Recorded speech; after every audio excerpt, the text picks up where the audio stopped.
rebel force has penetrated the shield and landed on Endor. This is where the fun begins.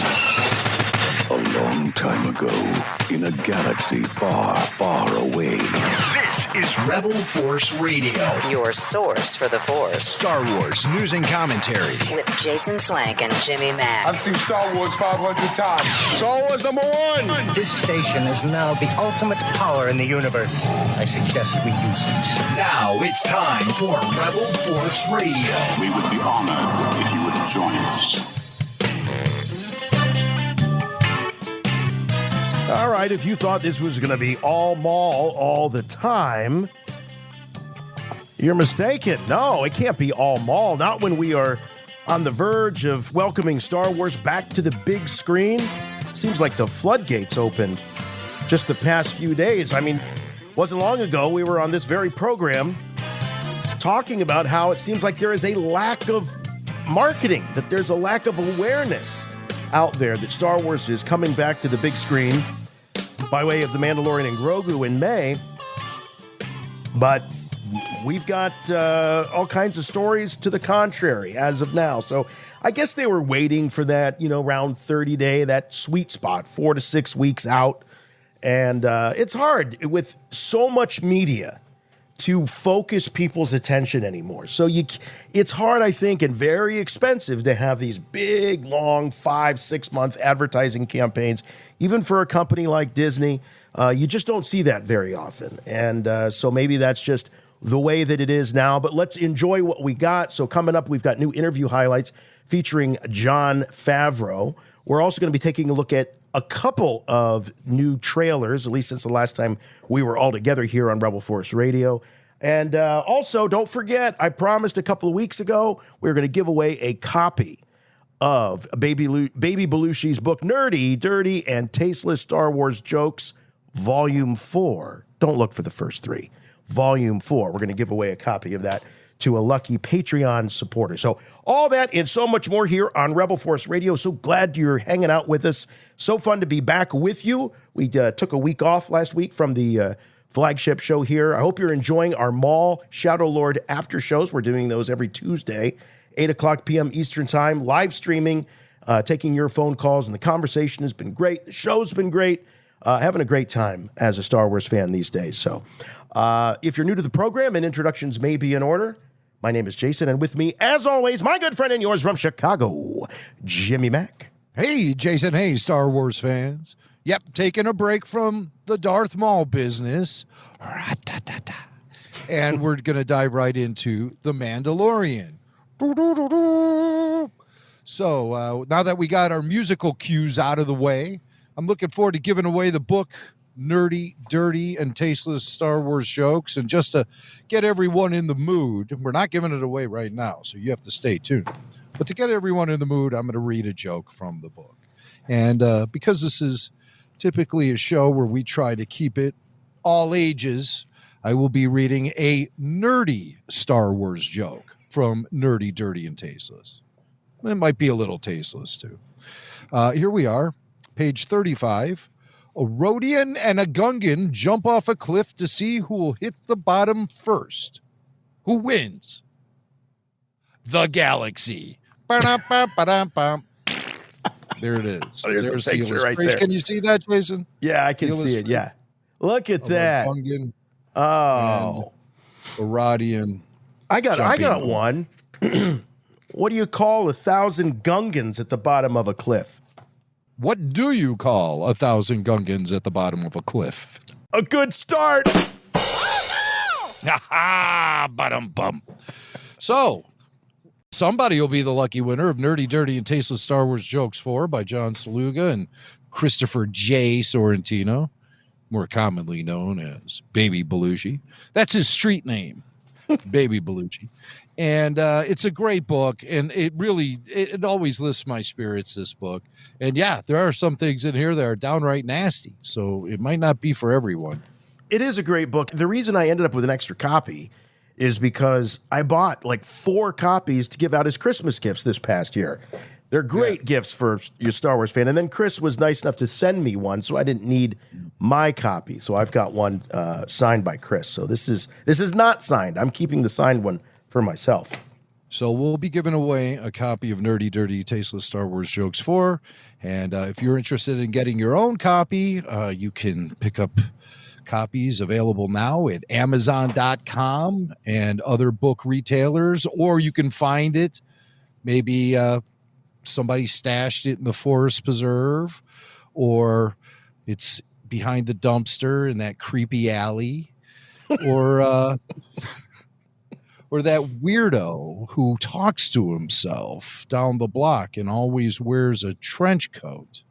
He usually has some copies, so you could always ask him. But I would recommend just going to Amazon and purchasing Nerdy, Dirty, and Tasteless Star Wars Jokes 4. If that guy tries to open his trench coat, don't look. Well, that's how it all begins. when he unsheaths his saber. Oh, so now that sounds like it's right out of the book. There's got to be a unsheathing of the saber. It's been a bad influence. All right. Well, let's clean things up here real quick. We do want to bring you up to speed on the latest going on here at Rebel Force Radio, and that includes, of course, our big event. Just a few weeks away, May 23rd, 2026, in Cleveland at the Playhouse Square. We're going to be doing a live after show. So if you just discovered RFR through our Mall Shadow Lord after shows, you know the format. Mac and I, we get on right after we've seen some new Star Wars. We rap about it, we talk about it, and then we turn it over to you for your questions, your comments, your theories, all of that by way of the phone lines. But in this case, we're going to be live, and you're going to be there with us in the same room. So we'll pass the microphone around. We won't pass the microphone. Tyler Page will be walking from person to person and holding the microphone as they ask their question or make their observation. It's going to be great. So that'll be in the Upper Allen Theater. Tickets are on sale right now. You can go to rebelforceradio.com or you can go to playhousesquare.org. Take your choice, and you can buy the tickets. And everybody that attends has the chance to go to the big after show at the Hofbrauhaus, which is just a few literally steps away from the theater. And the party's going to be starting at 8:30 p.m. and go on till midnight. And who knows where we go from there. There's other places we can go after that. But it's going to be great. We've got private rooms. We've got our own little patio. So if you like to, herf up on a stogie like I do from time to time, we can do that. But it's a great venue, great place, great staff. We're all going to have a lot of fun. So cannot wait, Jim. It's like, 3-4 weeks now? We're a month away from The Mandalorian and Grogu premiering in theaters. Tickets went on sale. We scored our tickets. We should say where we're seeing the movie. My gosh. Duh. Right. Lots happened since we were all together here talking about something other than Maul. So, yeah, we are. Let me pull this up because I don't want to say the wrong thing. And we can actually look and see what the availability is as we record the show. But we're going to be seeing it at the Cinemark Valley View and XD at 6:30 p.m. on Friday, May 22nd. Last I checked, there were still some seats left. Let me see. This link should take me right there. Yep, there's still, wow. It looks like there's plenty of seats left, to be honest. So it's Auditorium 13, 6:30 XD screen at the Cinemark Valley View, right off the highway there, right off of 77, for those of you in the area. But check it out. There's still plenty of availability. See, you can see the green dots there. Yeah, but like all the choice seats right in the middle, that's that everyone loves so much. Those are all snatched. Right. But there are plenty of good seats available. So help us pack up this theater. We're not doing this in conjunction with Cinemark or the theater itself. This is just a very casual hang. And we just thought it would be a lot of fun to get some RFR energy in that auditorium for The Mandalorian and Grogu. It'll be very exciting to watch it together and then reconvene the following day at Playhouse Square, and we can break it all down. So I'm getting very excited for The Mandalorian and Grogu with each interview I see from Jon Favreau and every clip I've been seeing getting released. There have been some new clips dropping, new TV spots. John appeared on Jimmy Kimmel Live this week and showed a clip from the film itself, a complete clip. It was about 45 seconds from the film, but that's the first complete clip that's been released thus far. And it looks pretty good. And I have some theories. Have you seen the clip? I haven't seen the clip, but I have a kind of a confession to make. And I don't know how you're going to feel about it. Oh, okay. But at CinemaCon, they played the intro to the film. Right. I'm aware of this. Okay. Did you read the whole rundown? No. Did you read it? No. I read it. And no. I read it. Yeah. So I'm not going to spoil anything for anybody, but I love it. And all I'm going to say is I think it's very Bond-esque, the way this film is going to open. So if you're familiar with the formula of how a Bond movie opens, pre-title sequence, all of that, I think that's sort of, they're maybe paying a little homage to that formula. So, cool. Well, I'll tell you what, I can't resist it. I will be there on May the 4th for the free advance screening of the Mandalorian and Grogu IMAX special look event. Wow, that's a mouthful. So you're going to be lining up, and hopefully there's going to be all kinds of chaos and madness, good chaos and madness for this. We want it to be a healthy turnout of Star Wars fans. But Jim, it's like really just kind of, 20, 25 minutes? That's kind of what the whole shooting match is. This is such a tease. I mean, this is ridiculous. I'm going to drive 25 minutes from my house to go to an IMAX theater to watch 25 plus minutes of never before seen footage. So it sounds like this will be different than the footage they showed at CinemaCon if it's never before seen. But you might want to take that with a grain of salt. I think they'll be, we meant never before seen in public. CinemaCon doesn't count, you know. They don't count. Right. Yeah. I mean, the footage, I think the smart money is that the footage is from CinemaCon. Yeah. And that there's going to be some behind the scenes stuff, maybe more with John and Pedro. So I bet, it says over 25 minutes of content, our favorite word around here. Content. I have footage in my breakdown. It's footage. And they'll be giving away limited edition mini posters at the theater, which they've been giving away for screenings of like the streaming shows. You've got quite a collection of those by now, man. You've got a lot of those. Yeah. They're framed on the wall too. Yeah. It looks pretty good. I'll send you a photo. Yeah, you should. So I just couldn't let this kind of Star Wars event happen and not have Rebel Force Radio present for it. But I'm really not all that psyched for it because, like I said, it's just going to feel like a big tease. And I'm going to walk out of there really jonesing to see the movie. Okay, mission accomplished, Disney. But then I started thinking to myself, you know what was really my favorite moment during the prequel eras was going to Star Wars Celebration and sitting in on that Rick McCallum panel where he would show tons of footage from the upcoming prequels. I mean, there were cases he would show significant amounts of footage. I don't know if he showed 25 plus minutes, but he showed a lot. And I almost felt like leaving those conventions that I'd already seen the movie. And we still had like a month to go. So this will be May the 4th. We'll be buzzing from the Darth Maul season finale, I'm sure. You had a similar experience with Rogue One, did you not? You saw about 20 minutes of, or maybe even a little bit more, of the beginning of Rogue One at a junket that you attended.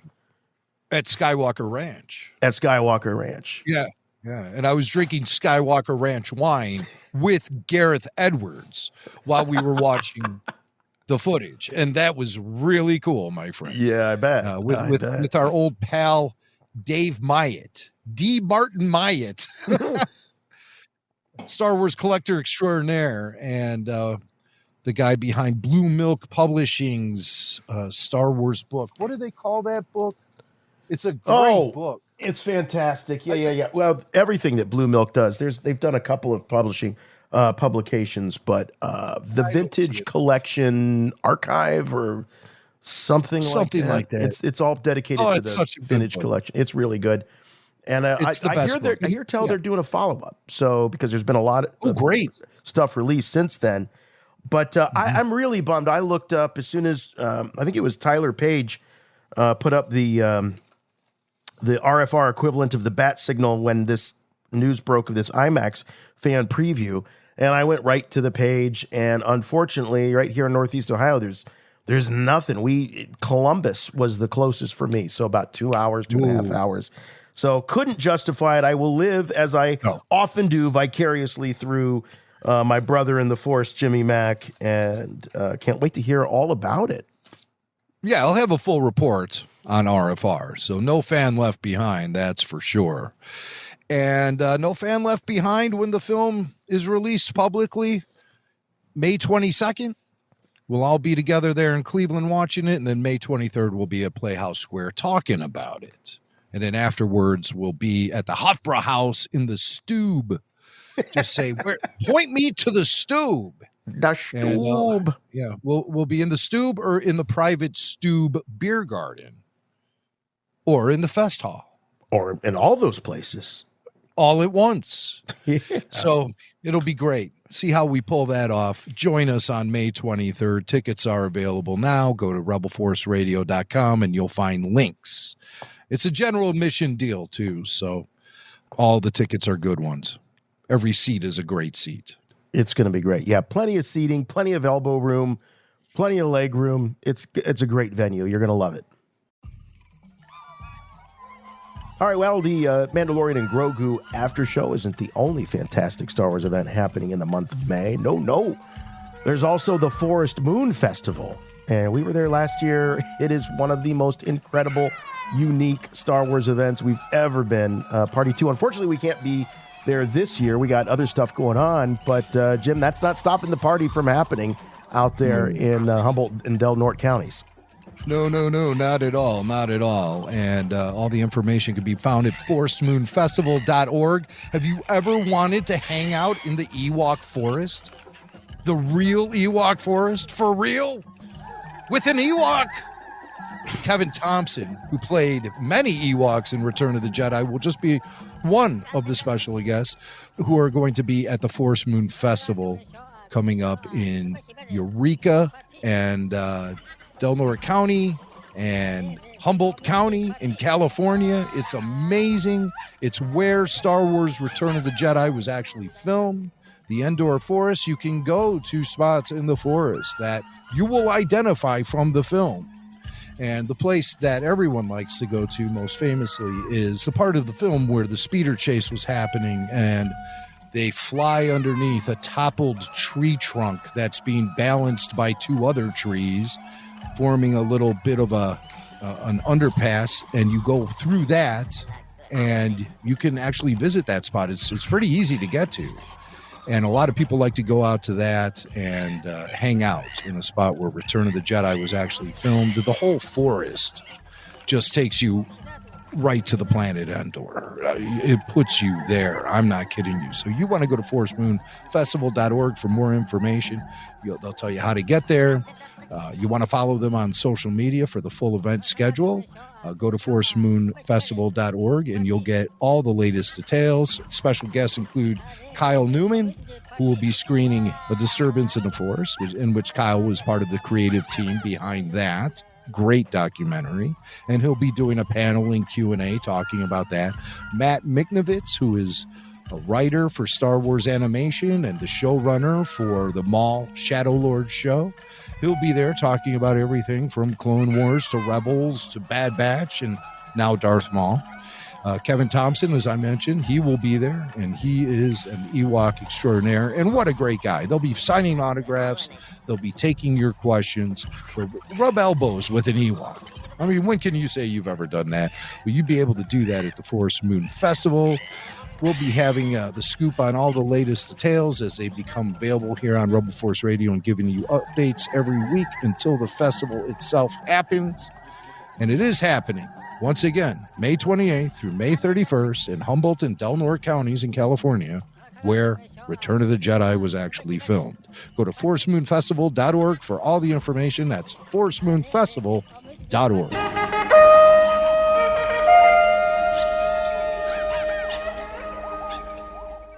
All right, before we get into all the news that's been breaking on Mandalorian and Grogu, there's always new stuff breaking and happening over on Rebel Force Radio's Patreon. Go to patreon.com/Rebel Force Radio. Jim, what do we got going on right now? It's a Star Wars party every day at patreon.com/Rebel Force Radio. It's a Star Wars celebration, no doubt about it. We have a great new episode of RFR Q&A. That's a podcast you can only find at patreon.com/Rebel Force Radio. It's only made available to supporters of Rebel Force Radio at patreon.com/Rebel Force Radio. The new RFR Q&A, number 293, Star Wars music knockoffs. So myself and Eric from Phoenix sit down and listen to all sort of knockoff Star Wars soundtrack music from the 70s and 80s.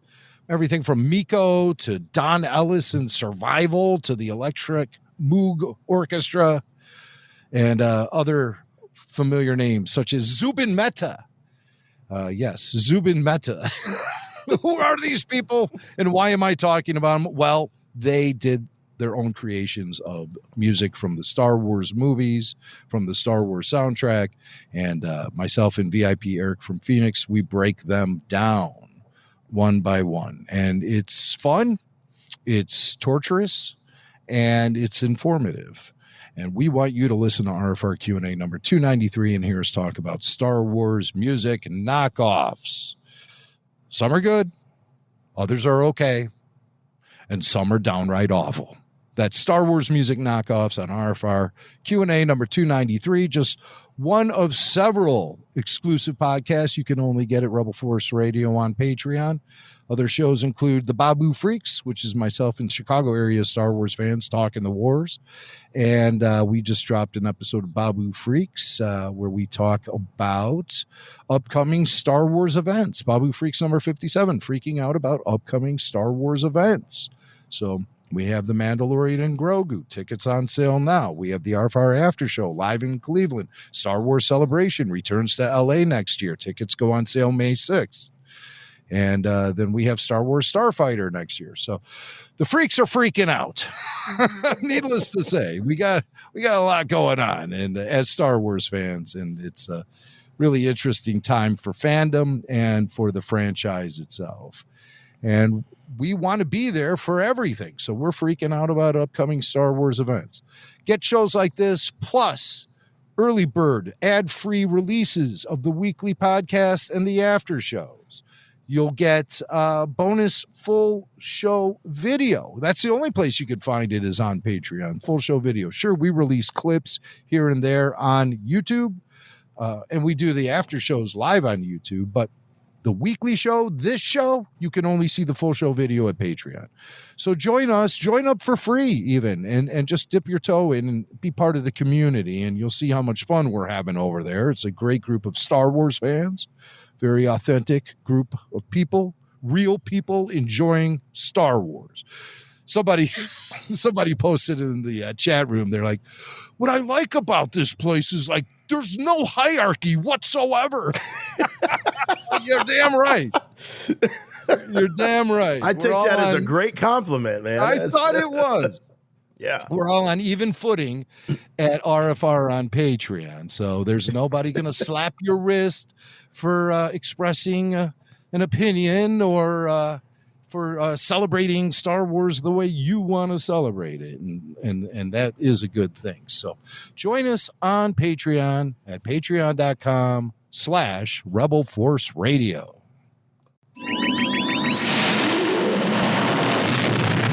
I have good news for you, my lord. That's good news. Come closer, I have good news. All right. Well, yes, the news this week heavily dominated, almost exclusively, maybe exclusively, by Mandalorian and Grogu. We were just talking about the big IMAX preview, 25 minutes of footage that previously was only seen at CinemaCon, and that was for industry people and things like that, and media. So even though I did, like I said, I cheated and I did watch or read this full description of the probably those first 25 minutes. But, I've never been, to be honest with you, all that sensitive about spoilers. And I don't know why. It's just not something. It doesn't really. Oh, I suppose if you take something really big and iconic, like the moment where Luke and Vader, Vader tells Luke that he's his father, maybe that, or for me, going to see my first Star Wars film in the theater with Return of the Jedi, the revelation that Luke and Leia were brother and sister. That was pretty big. Maybe not as big as the Vader, I am your father moment, but it was a pretty big moment. And I went right to my cousin's house after seeing it and said, "You're never going to believe this." They had innocently. They're brother and sister. No spoiler alert, huh? No spoiler alert. But we didn't even. I didn't even know that term back then. I was just a very exuberant and excited 7-year-old. So what do I know? But my cousin still gives me a grief about that. I remember as well he should. As well he should. I appreciate you couldn't control your excitement, but very excited, man. Come on. Well, I had the Jabba killing Leia spoiled for me with Return of the Jedi. For some reason, I did not see Return of the Jedi opening night. I waited until the weekend. It opened on a Wednesday, and I waited till I think Friday or Saturday to finally see it. Well, who's the insensitive bastard that spoiled it for you? This kid named Matt Dwyer, who is friends with Billy Mack. And we were walking to a video game room. It was 1983. What else were kids going to do? That's where we hung out. Go to the arcade? And on the way there, they were talking about Return of the Jedi, and they were being very excitable about it too. And they were just talking about things. Oh, yeah. And the lightsabers and the X-Wings. And then Matt Dwyer says, "And Leia killed Jabba." And I turned around, I looked at him, and I said, I don't believe you. I can't believe you. Why would you say that? I haven't seen the movie yet. And then we continued walking to the game room where I was like 10 feet ahead of them. Oh yeah, you're right. Fuming. Show them. You're not. And I heard little whispers behind me going, "You idiot. What are you thinking? What are you thinking, man? He's never going to give us any tokens now." Right, and you were the older one. You had the cash. Yeah. I had the coin purse. Remember those little? They used to give them away at the video game rooms. These little squishy, rubbery plastic things where you'd squeeze it, and there was a slit in it. It would open up, and then you would. They were rubber. They were made of rubber, and sometimes they were meant to be used as a keychain. There would be one of those little chains on it, so you could use that. And it didn't make a lot. Those are totally gone. Like, I guess you could probably find them on eBay, but it was like at the time, every bank, every real estate company, insurance company, that was the tchotchke of the day. You squeeze it and it would open up the little coin purse. Jeez. I have this bank, and traditionally I've had it forever. It's this giant plastic bottle. It's like 2.5 feet tall, and it sits on the floor. And the bottle cap has a little cutout in it, and you drop your coins in there. And every day I would come home from work and empty out my pockets and put the spare change in there. And that sucker filled up. And when Michael was like 18, I gave him the thing. I said, "Here, you take this money, you count it up, you take it to the bank, have them converted into dollar bills and stuff." And so he sat there at the dining room table and created all those. He had the paper with the rolls, and you would make the rolls. Yeah, right. So, and this was several years ago. And I figured, well, I'll fill that bank up in no time soon. Once again, that bank has barely been filled up at all. Everything is being done. You're buying stuff online, Apple Pay, you're scanning your phone on these machines at the 7-Eleven to pay for things now. Nobody uses cash anymore. They're phasing out the penny. So, Yeah. So many things have changed over the course of the last. I guess we're in the new millennium now. You know? Yes. They weren't kidding when they said a lot was going to change. More than just, starting the years off with the number 20 instead of 19. I think I got a picture of one of these. Is this what you had? It's very similar. Yeah. Yeah. Very like similar. a Coca-Cola bottle. Exact. Yes. Like a large. I mean, you can really. see the banana is there for scale. That's either a big bottle or a very small banana. It's very similar. Mine is a bottle. It's not a Coke bottle, though. It has a White Sox logo on it. Oh, okay. All right. I have no idea where I acquired this thing. But I've just always kept it in my room and emptied out my pockets. Okay, so see the one on the left where it's barely filled up at all? Yeah, the right there. banana's in front of it. Yeah. I mean, that's kind of what it looks like now. Oh, after it went from years. totally full. Yeah. Yeah. It wasn't, I don't think it was totally full, but it was really, really, really full.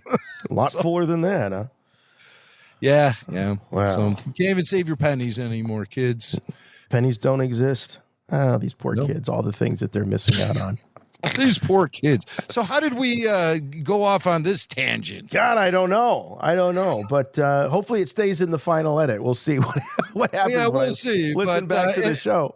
Yeah, now back to Star Wars. Yes. All right. So we, no sooner did we get a theatrical trailer, but then there's also been these TV spots that have popped up. But this is being billed as the final trailer for Mandalorian and Grogu. So let's turn it on here. Let me turn down the volume so we don't get blasted by the sounds. This thing was only released last week.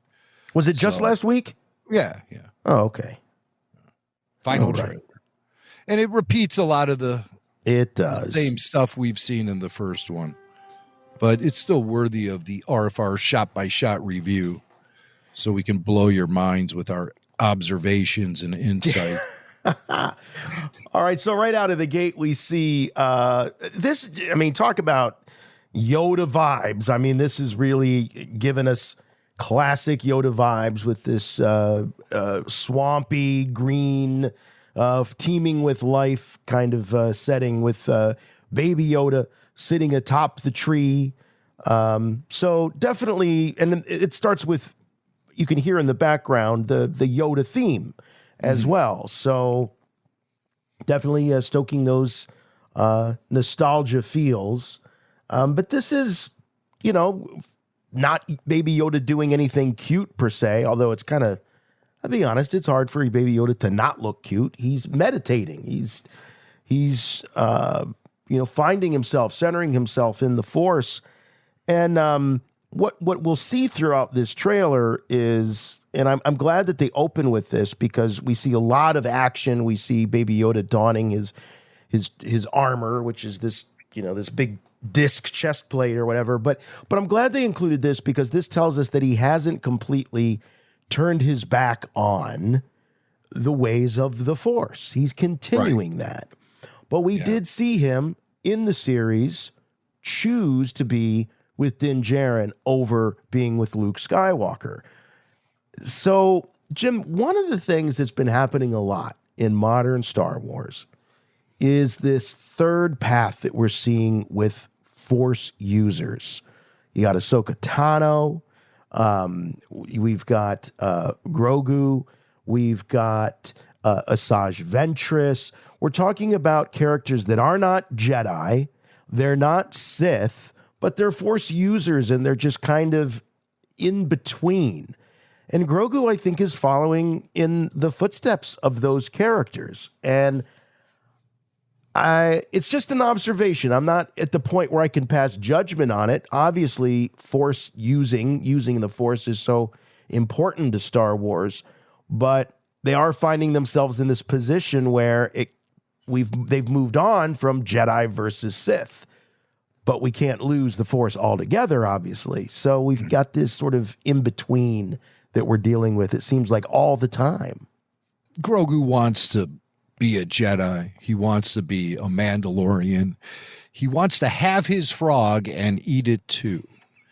That's what I think is going on here. He wants it all. Yeah, it's kind of strange, isn't it? Where you would just think that Luke tried. He tried to build the academy with Grogu as one of the students, but that just didn't pan out for him. You mentioned Asajj, you mentioned Ahsoka. Yeah, for a galaxy that's almost begging for the Jedi to return, it doesn't appear that the Jedi really have much of a future in this galaxy. Oh, I forgot about Ezra. He's out there. He's out there, but in a different galaxy altogether. Well, unless this movie happens after the events of Ahsoka season 1, which I think it does. Yeah. We've not really heard about placement on the timeline, specifically where this lands in comparison to the other streaming series. This is just the next chapter in the Mandalorian story. But what else is happening concurrently with this? Is the Ahsoka series happening now? Or is season 2, is it rolling out in real time? Right. Oh, Or I got season another 2 name to happens add to the after list. this? We've got Sabine. Right. So, in another galaxy. Now she's in another galaxy. Right. And okay. Ahsoka. But the point is that And they don't have Balin this. They and don't. Shin. Oh, right, and Balin and Shin. So there's all this like middle of the road gray Jedi. Excuse me.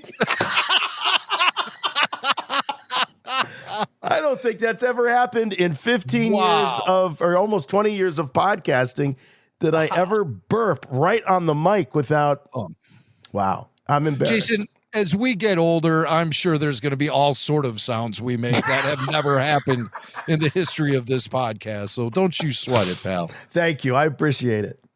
But yeah, so we're in this time where this, the duality of Jedi Sith isn't really available to us. So we've got these Force users that are kind of out in the middle of nowhere. So anyway, just something that I've noticed, and I think it's the Maul series. Watching Devin's journey, it kind of stirred this thought into my head about how how does what happens with all these Force users when they don't have a strict doctrine, whether it be on the Sith side or the Jedi side. You would imagine that the training is all over the place. It's much less formal, much less rigid, and there's probably pros and cons to both, but it just seems kind of dangerous in some ways. Well, there's a reason why tens of thousands of years ago they decided to keep a strict grip on how the Force is being used and who's using it, and they all have to be trained. They get sought out throughout the galaxy. Any Force sensitive gets sought out and brought to the temple.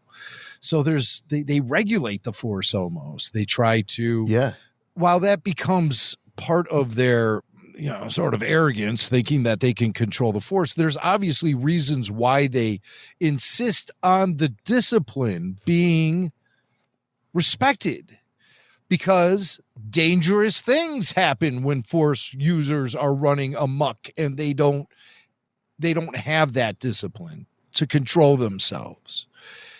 They become warlords, or maybe even appoint themselves as rulers and take over planets and attempt to gain more power, especially if they're tapping into the dark side of the Force. That's like unquenchable thirst for power. Right. And they'll just eat up the galaxy if they don't get checked somehow. So that's why they need to have it that way. But then that presents its own bureaucracy and red tape and all sort of issues, and a hubris of theirs, thinking that they own the Force and they can control the Force, whether it be the Sith or the Jedi. Now, the Sith had it right. They're like, there's only going to be two of us here. That's easy. That's easy Right. to manage. That's really easy to manage. Anybody who's ever managed teams of people in a corporate environment, that once you get past two, you and someone else, it gets real challenging. So I kind of respect that they threw the gauntlet down and said, no more, no less. Yeah, yeah. And then there's tens of thousands of Jedi at the time of the prequel trilogy out there in the galaxy. But all of them are candidates for the dark side. All of them. Because it's easy to fall to the dark side. Quicker, easier, more seductive. And so any Jedi is a candidate, where on the other side of the coin, the likelihood of a Sith Lord falling to the light side of the Force is slim to none. Because there's we've only seen one do it, and he died within minutes of doing it. Yeah, and also he embraced the dark side for several decades too. Yeah, so let's not forget that. It's right. I guess Ben Solo would be another one who also died within minutes of, or at least hours of his redemption. Right. Right. So there's a bad history for dark side users who want to turn to the light side. You pretty much die as soon as you redeem yourself. That's what it seems like. So most Sith Lords and dark side users are pretty wise to stay firm in their dark side beliefs and don't sway. Don't fall to the light side. That will mess you up. Right. Once you travel the path of the light side, forever will you be kind and generous. And die. Then you'll die. What do you get? What do you get for that? Nothing. All right, maybe everlasting life, but whatever. Oh, well, yeah. I didn't think I'm working on it. I'm working on it. Something. Dark side. Rebel Force Radio. Here's Grogu meditating in this idyllic scene here of I don't know what planet. This could be Nalhada. Well, it reminds me of Agent Kloss from The Rise of Skywalker. That was the planet where the Resistance base was located. Very mossy and green. Yes. Remember, Rey was training there, and it seems similar to that environment. It also looks similar to the environment on the planet where Luke was building his Jedi temple. We see that in the book of Boba Fett. I think that was the planet Ossus from the old, that would be inspired from the old Dark Horse comics. Ossus or Ossus. I don't know how you pronounce it. The reason I was zooming in here is because I wanted to see, and it does look like maybe he is wearing his armor there in front of his cloak. Because as soon as you said the planet where he was training with Luke, I thought, oh, could this be a flashback? Is this how they might get a Luke Skywalker cameo in there? But he wouldn't have had his Mando armor at that time. So, well, what would you think if maybe Luke Skywalker appears in this film and I fully expect it. They search him out and they go to see him. It has something to do with Grogu's Force abilities. And Mando doesn't know what to do with him. And so he says, well, I'm going to take you to the Jedi Master and maybe he can help you figure this out. And they go to see Luke. I think that would be pretty cool. I think it'd be really cool.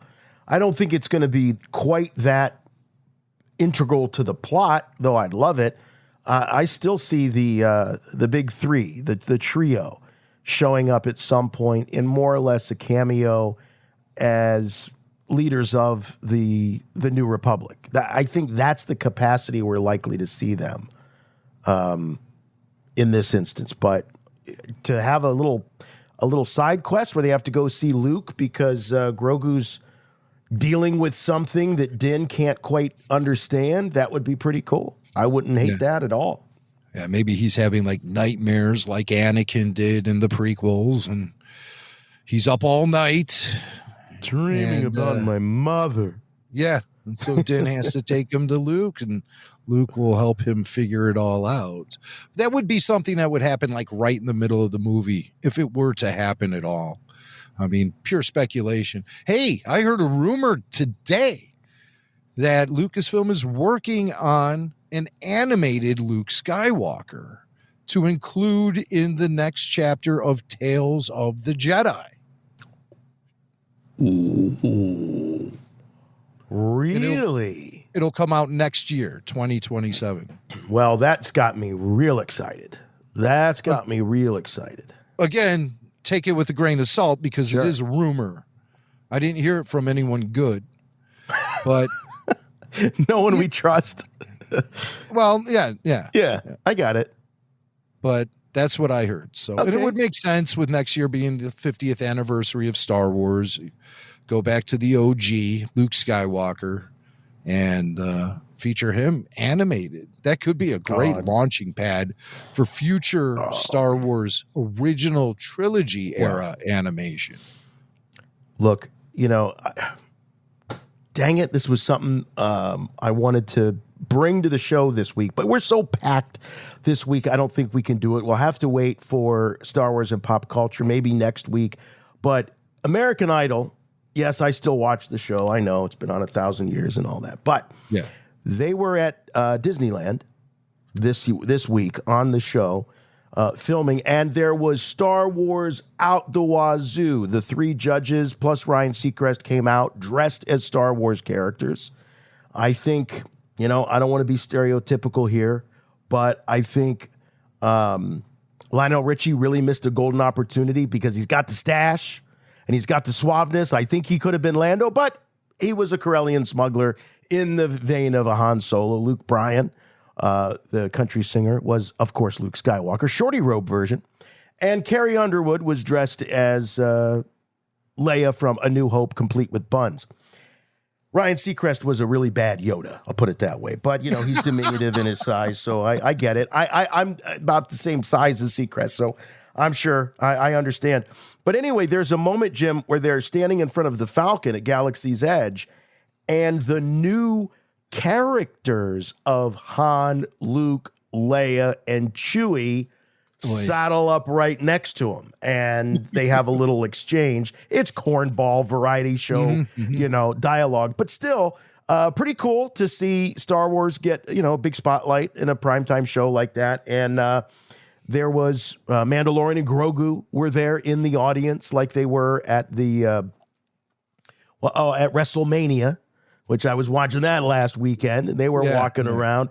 So, I think with these pop culture events, WrestleMania, American Idol, of course, ESPN has WrestleMania, and that's a Disney company. American Idol is on ABC, and that's a Disney company. So, of course, there's corporate synergy all throughout. But still, nonetheless, I got to say, it was fun to see that all that Star Wars on primetime TV. However, as you were talking about, hey, it's 50th anniversary. This Luke Skywalker animated model might be the harbinger of things to come. And I couldn't help but think, Disney is obviously understanding that original trilogy and those legacy characters are super powerful and profitable if they just use them. So, man, an animated series that takes place, in the immediately following Return of the Jedi, or in between Star Wars and Empire, or in between Empire and Jedi, would be a dream, an absolute dream. The name of the show is going to be called Luke and the Turtle Nuns, and it's going to be oh God, the Last Jedi era.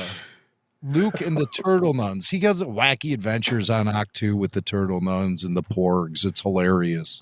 And I think they're also a band that plays, sort of like Josie and the Pussycats, like that cartoon where they're gigging Luke and the Turtle Nuns. God. This idea is too good not to be reality, I think. Because I could totally see it in that 70s Hanna-Barbera animation style. One of the Turtle Nuns is playing the keyboards, and she's tapping the pedals while she, how they all would play the keyboards that way? Yes. Like the Brady Kids or Josie. Someone's got a tambourine.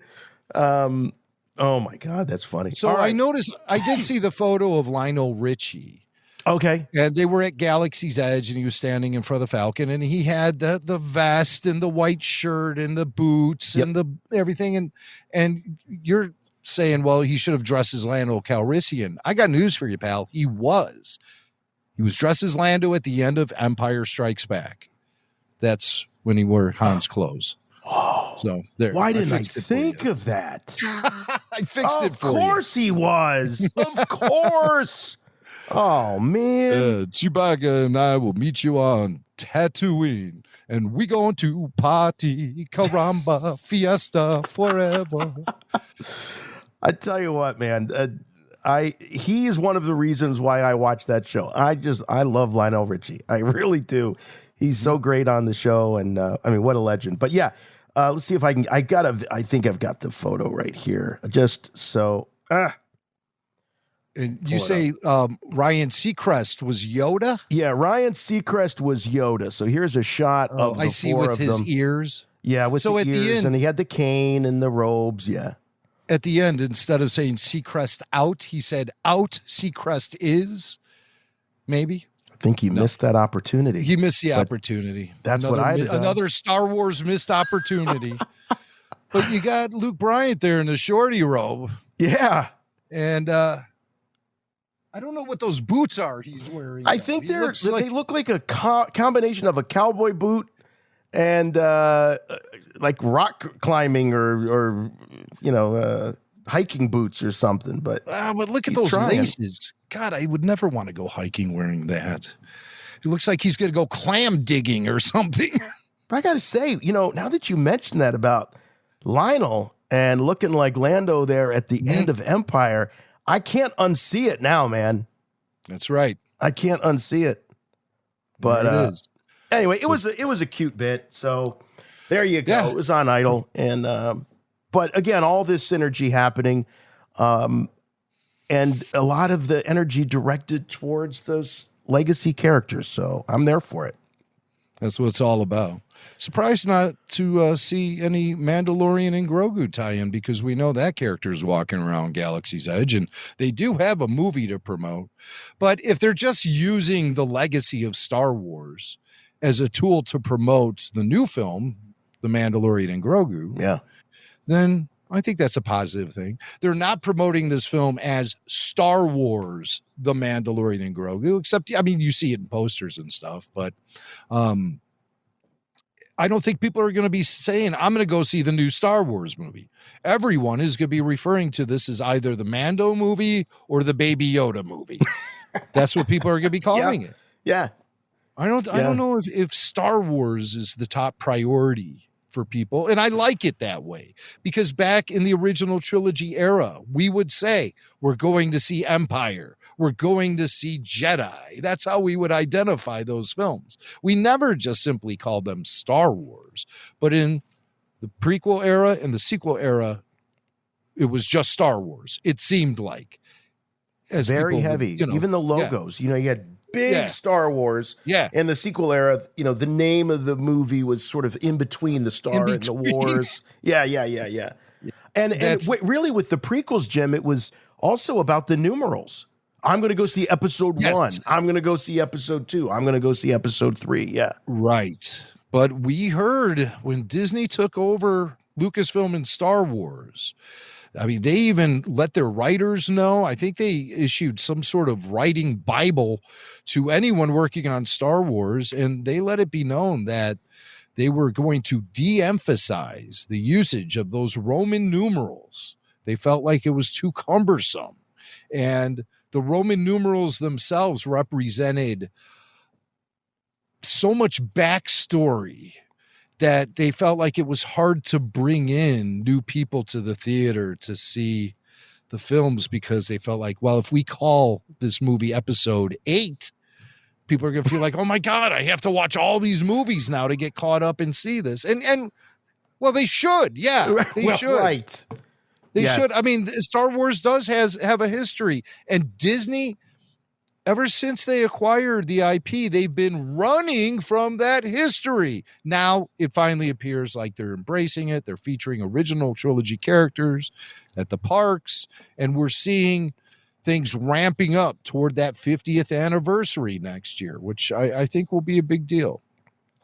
Yeah, one last bit about the appearance that I saw. So they showed Darth Vader come out, and I was really curious about the voice, how they were going to do it. Is it going to be James Earl Jones, which they have the rights to use?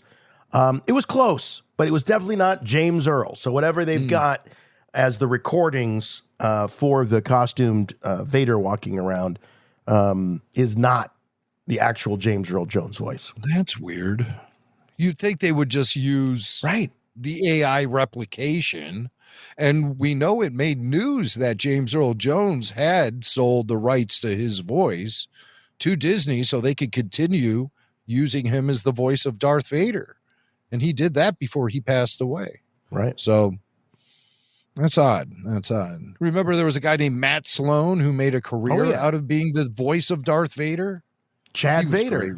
Chad Vader, that's right. God, those old fan films. Remember those? Oh, yeah. Now it's all done in AI. That's all done. The films. death of the fan film. Right. The death of the fan film is already upon us. Now that generative AI has become established. Yeah. Oh, we should get to the trailer here. So we're going to look at this trailer. So here we got Baby Yoda Grogu meditating. And, all right, then we got to cut. This looks to me like Coruscant right here. It sure does, but it might be Nal Hutta, which you brought up earlier. Yes. And I believe Nal Hutta was more of a cityscape type of planet that I the thought it Hutts was all ruled. swampy and sort of like the bayou. Wasn't it like that in Clone Wars? Remember that when they went to go visit Mama? Yeah. Zero the Hutt went to go visit Mama. I gotta go see Mama. Yeah, was that Nal Hutta? Wow. See these trivial things. The round table was too long ago for me to remember. So long ago. But I just realized this is not a ship. This is actually Din Djarin flying across here. I thought it was some sort of a speeder or something, but that's Din going under the bridge. The way to really fly. And we get a nice close-up of Din. It looks like maybe they just landed here on this planet. And some seedy alley. And I'm sure he's looking for copies of nerdy, dirty, and tasteless Star Wars jokes, which he'll probably find in the seedy alley somewhere, Grogu. Yeah, right. Oh God, do you smell that? It smells rancid around here. There must be copies of nerdy, dirty, and tasteless Star Wars jokes somewhere nearby. So Grogu, that's one thing we keep seeing is Grogu attached to Mando's back. That's kind of how he rides. Now he doesn't have the pram, so he just hops on the old jetpack. I hope he doesn't get too close to that. I would think that thing would get warm.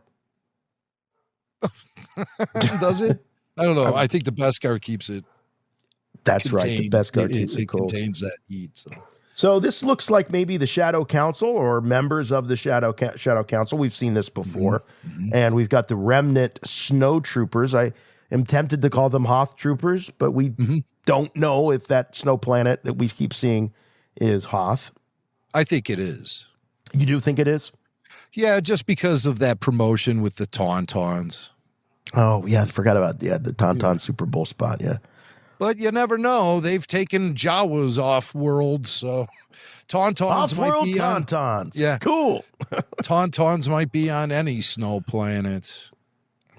So we see Din Djarin. Looks like he's on just kind of stocking up on his supplies, his weaponry, his armory here. I believe these are the weapons he'll end up. It's knives and swords and stuff. Yeah. I believe these are the weapons he'll end up using in that gladiator arena as he faces Rada the Hutt. Good call. In the film. Yeah. Yeah. Oh, and he's got like a little case here where he's taking out, looks like they're smaller blades. So yeah, it's all blades here. Yeah. Oh, and then checking his rifle, which is the disintegrator rifle, I believe. And here's a good shot of the snow troopers. This, I believe, is inside the AT-AT. I think you're right. It looks familiar to the footage they screened at Star Wars Celebration Japan. Yes. Which featured that AT-AT attack or the raid on the AT-AT, whatever you want to call it. And that red lighting in the background, emergency lighting or something there. Okay, and then this, we had a theory about this. This looked like, if I remember, Jim, when we the first trailer we reviewed with these speeders launching out of these tunnels, we thought that this looked like a planet we'd seen before, an old rebel base, maybe. Yeah, the planet Dakar. I think that's what they call it in The Force Awakens. Yes. Where the rebels end up establishing a base. It does look familiar to that. It might be an entirely different planet, but you have an interesting way of launching these speeders or starships, whatever they are. They shoot out of tubes. So there's 3 tubes, launch tubes for these vehicles. Kind of reminds me of the old Battlestar Galactica show, how they would shoot down a runway and blast out of the starship. Yeah, not 2 tubes here, 3 tubes.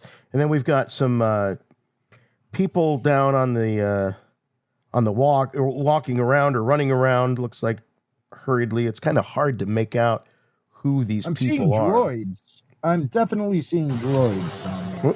Let me see if I can... Walking droids. Walking droids. Yeah, just right there. Okay, well, I mean, that looks like Din Djarin, right? Well, there's 2 of them, so I think those are droids. Yeah, those are droids. Yeah. These droids might be the Phil Tippett stop motion animation that we'll be seeing in the film. They might be. Okay. But we'll get a better view at those stop motion animation figures in just a bit. There's Embo. There's Embo. Probably the best look we've seen of Embo. This is a new shot that we've been shared. That's being shared here. Looks good. Looks real good. Looks just like he did in animation. I think they've done a really great job with how they've interpreted these characters in live action for the most part. I know the Cad Bane got some criticism, but I thought he looked pretty cool. Now, Cad Bane, that was a practical bit of makeup and costuming. A guy wearing a mask, animatronic mask and stuff. And I'm curious about Embo. Is Embo going to be all CG, or is this an actor in a suit and animatronic mask? I'm leaning towards CG here. I am too. Based on, look how his physicality is so those arms are so skinny and it'd be very hard. But you never know. There could be some aspect of not stop motion. What am I thinking of? Motion capture, that's being used. Mm-hmm. Oh, well, I'm sure of that. Yeah. I'm sure of that. That's the standard for how they animate this stuff. Here's what I think you were talking about, Jim. This is obviously what was running along. Okay, if you look at these characters, this looks like what was running alongside as those pods were going out. And we see the Hutt twins behind. So the Hutt twins, so what those pods that were jettisoning out of those tubes are here on, this must be now Hutta. I think you're right. Yeah, this is a Hutt throne room. We see those droids all running out. There are the 2 Hutts. Yeah. It's the Hutt twins that were introduced in the Book of Boba Fett. They paid Din Djarin a visit on Tatooine. They were being carried around. Right. Apparently, they always sit right next to each other. Maybe they're conjoined. Well, yeah, like, look at that. Maybe they are. I mean, they are slugs. And slugs are like hermaphroditic. I don't know. We talked about that at one point on the show. I don't want to go back there. We were talking about the reproductive If you do that, with Hutts. Yeah, let's avoid that conversation. Else I put a disclaimer at the beginning of the show, which I don't want to do. But it looks like they've got kind of similar dais to Jabba, where they've got the little critter in the green water there, and maybe like a hookah pipe or something equivalent. So that's just how the Hutts roll, I guess. That's they have their society likes what it likes, and there's a universal nature to Hutts and what they consume, and they're all nudists too, by the way. Right. You never really see a Hutt wearing much in terms of clothing. Does Rada doesn't wear any sort of armor or anything like that when we see him. Well, I think we'll see him later in this. Does he have like a He-Man type chest plate or something? I don't think so. No. Okay. All right. No. All right. And then we've seen this Din Djarin approaching Sigourney Weaver's character, Colonel Ward. Mm-hmm. And Yoda's about to do something cute. Baby Yoda's about doing something cute. The Lucasfilm logo. And then this shot, I think this is new. Now, we've seen the X-Wings with the sunset or the sunrise, but this with the clouds behind them seems to be new to me. This is all new. You see Y-Wings on the left, X-Wings in the center, and the bottom right. And then up in the top right, you're seeing a U-Wing, which we saw in Rogue One. And then there's another ship in the distance, Way which I off in can't the quite make distance. out. Yeah. See if we can. Can't really tell what that is. Looks like UFO footage that we have in our own. I was just going to say, what is this? Close Encounters of the Third Kind? All right. Oh, Great you know X-Wing. what? Yeah, I was just going to say, can't go wrong with that. So classic. Inside what I think is this is some sort of transport. Mm-hmm. And we've seen something similar like this with the seats on the side so crew members can buckle up.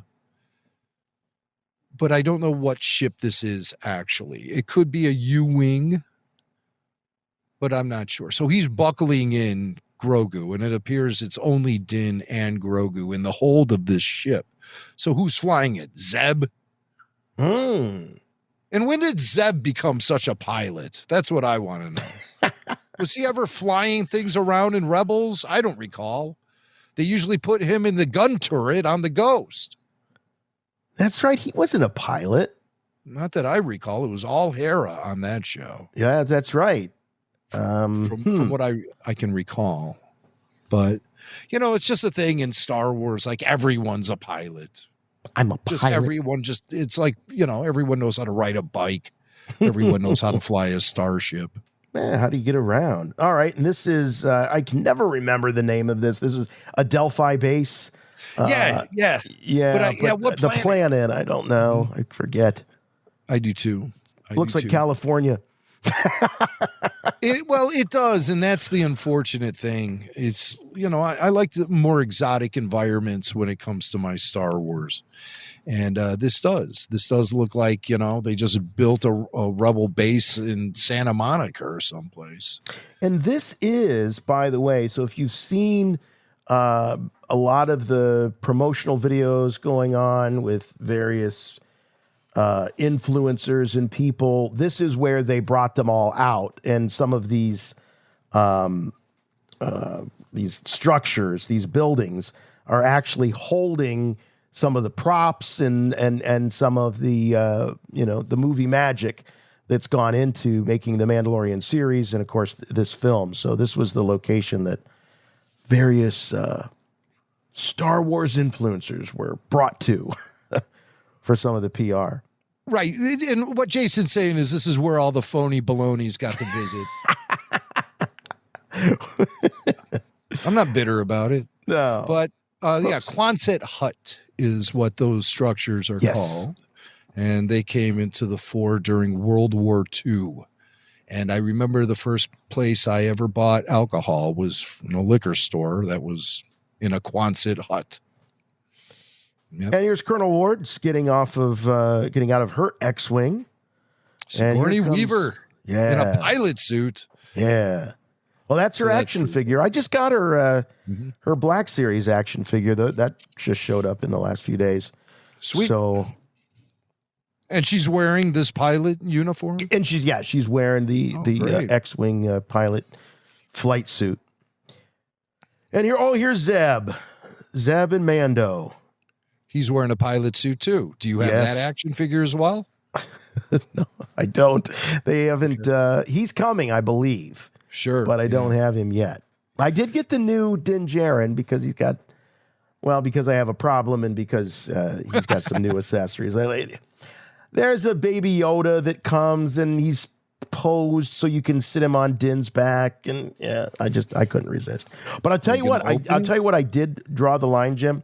Was the remnant troopers. I mean, I just can't. I've got plenty of stormtroopers and snow troopers and all. Just because you call them a remnant and maybe they look a little dirty or something, I had to draw the line. I'm like, I can't justify these. No, that's where I'm at with my collecting as well. I have enough clone troopers. I have enough stormtroopers. I have enough troopers in general. I don't need any more troopers. I'm not troop building. Those days are long behind me. And the freaks show up. I love it. The little Anzellans getting off The of their fricks. I'm sorry. Yeah, right. We're the freaks. You're the freaks. Yeah. No, we do the same thing on the show. We call ourselves the Babu Fricks sometimes by mistake, and we call Babu Freak, Babu Frick, Babu Freak. See what? It's happening already. I like how they have a little miniature starship, though. Isn't that cool? That they're all kind of piling out of. It's probably like the size of a harmonica. and these cats are flying around the stars in this thing. I love it. But, size. What difference does size make when you're flying I don't think through in space? Star Wars. I mean, we've seen a lot of smaller, diminutive characters, but I don't think we've ever seen them flying around in a scaled down ship of any kind. Right. Their transportation has never been size appropriate. Look at the little Jawas. They were driving around in giant sand crawlers. Still are. The ultimate irony. They had the biggest vehicle in Star Wars. Yeah, they do. And they're like the smallest little guys. Right. So, but this is to scale for them. Mm-hmm. And it's just as cute can be. Yeah. And here comes little Grogu walking down the ramp. And of course, we saw the Anzellans. Was that in the last season? Was that season 3 of Mando? Yes. Yeah. And the baby. They were on the planet Navarro, and they were living in a basement there. Yes, that's right. Yeah. Oh, because they were going to fix up IG-11, right? They did. Yeah. Yeah, they did. Yeah. All righty. Oh, they're excited to be reunited. And no, Baby Yoda can't eat them. All right. So I like how that's the one thing. That's the one thing that endured through the eyes of Lucasfilm and Disney. The only thing that endured from the rise of Skywalker are the Anzellans, the little Babu Fricks. That's the only thing. Why do you think that is? I mean, they were funny. I think people liked them. I mean, and they were very Star Wars, despite, as we've talked about many times, Jim, on the show, sort of the vanilla, plain looking aliens with their pasty pink skin. Whereas the Anzellans, man, they looked like Star Wars. I think they fit in real well. There's a lot of potential then teaming them up with Baby Yoda. Yeah. Because you're taking two elements from current Star Wars that were pretty much universally embraced. Mm-hmm. Most people did really like Babu Frick, even if they hated Episode 9. They liked Babu, and then everyone loves Baby Yoda, so put them together. Right. Team them up. And we do have, of course, I don't think that anybody really thought that anything other than the fact that this is not the original Razor Crest. This is a ship in the same model and make and year or whatever as the Razor Crest. Right. I got a clip of Favreau talking about all that. Okay. I'd rather hear him explain than you. All right. I would too. All right. So we see the Razor Crest taking off, or Razor Crest 2 taking off. And there they go. Jump into light speed.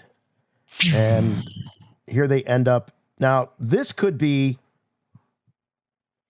Nal Hutta, I guess, if we're looking at the, like you were saying, but you know what? No, this is not Nal Hutta.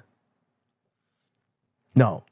He gets the gig to find Rada from the twins. The twins are on Nal Hutta. Okay. He gets the gig to track down Rada from them. For them.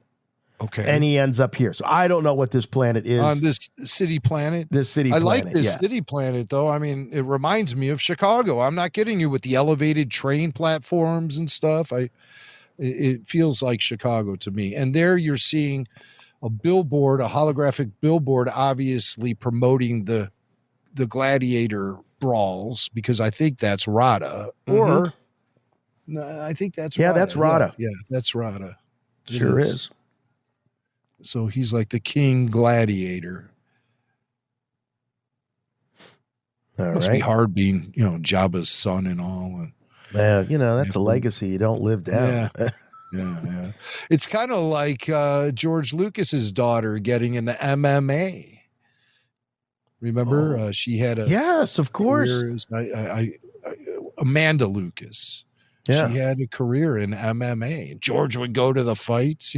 Maybe this is an homage to the relationship between George and Amanda Lucas.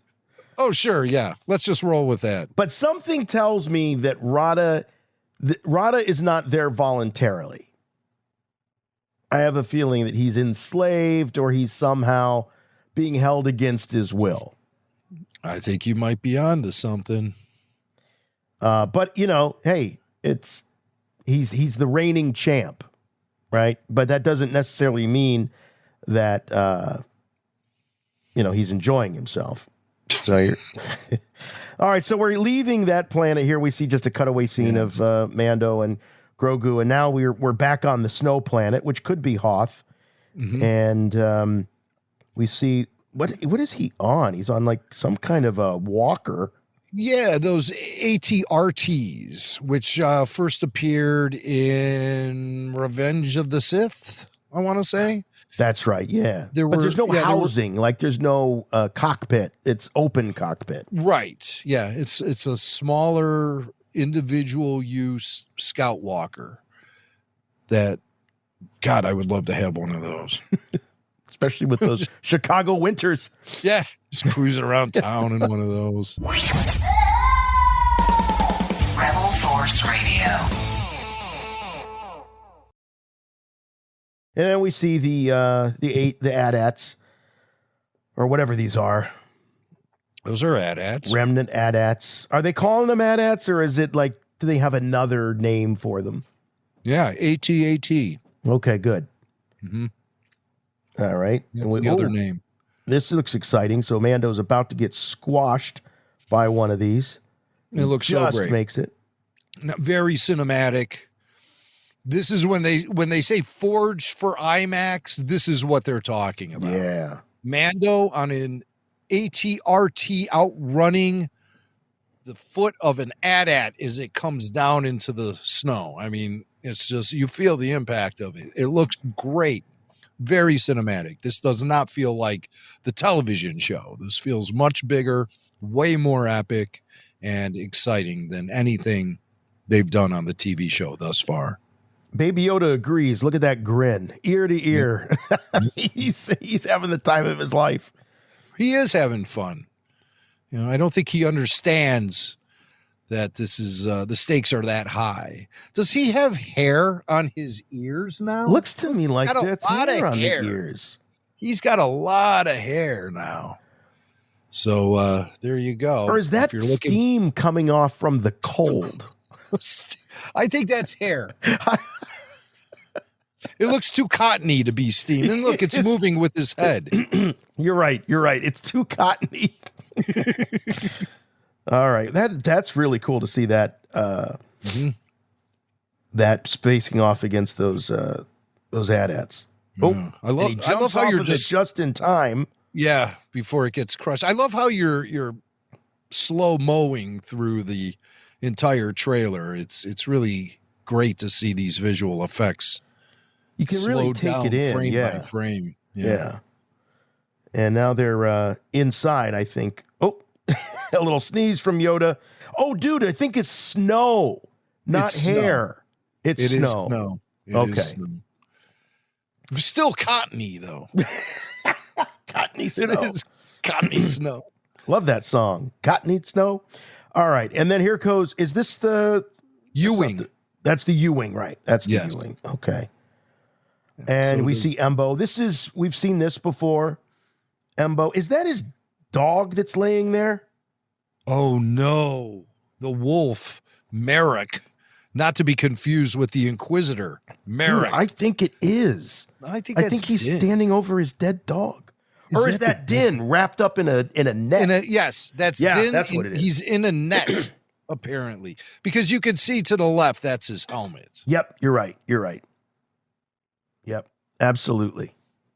Yeah. No. All right, so the hunter becomes the hunted and gets captured by Embo. It's a cool shot. Very cool. And here comes and Embo has Embo's that ship. Oh, and there's his dog Merrick, or his wolf Merrick. But Embo certainly does have that Star Wars silhouette factor. We've seen it now in a couple of these freeze frames where you instantly recognize him just from the silhouette. There's the wolf. Soon to be Inquisitor. Yes. I'm still holding on to the connection between the wolf and the Inquisitor just because they have the exact same name. Why would Filoni do that? Why wouldn't he say, we can't name him Merrick because I have a wolf that belongs to Embo named Merrick. You can't do that. And all these writers and directors that come in, they all brag about how nothing gets by Pablo. Pablo Hidalgo. I mean, this guy... he's thank God for him. We had to hear Tony Gilroy talk about. Oh my God, Pablo really helped us out. But they did not catch this Merrick and Merrick thing apparently, right. Or they did, and there's a reason behind it. There has to be. I mean, it seems kind of foolish and even a little sloppy to be rolling out stories within a month from each other that feature characters named Merrick, but there's no connection between the two. Come on, there has to be a connection. We checked to see if it's spelled the same, right? It is. It's spelled the same. Marrok. Okay. All righty. And unless they're doing some creative editing here with the trailer, I believe that this little Babu Frick is maybe going to be lunch or dinner for Merrick here. Mm-hmm.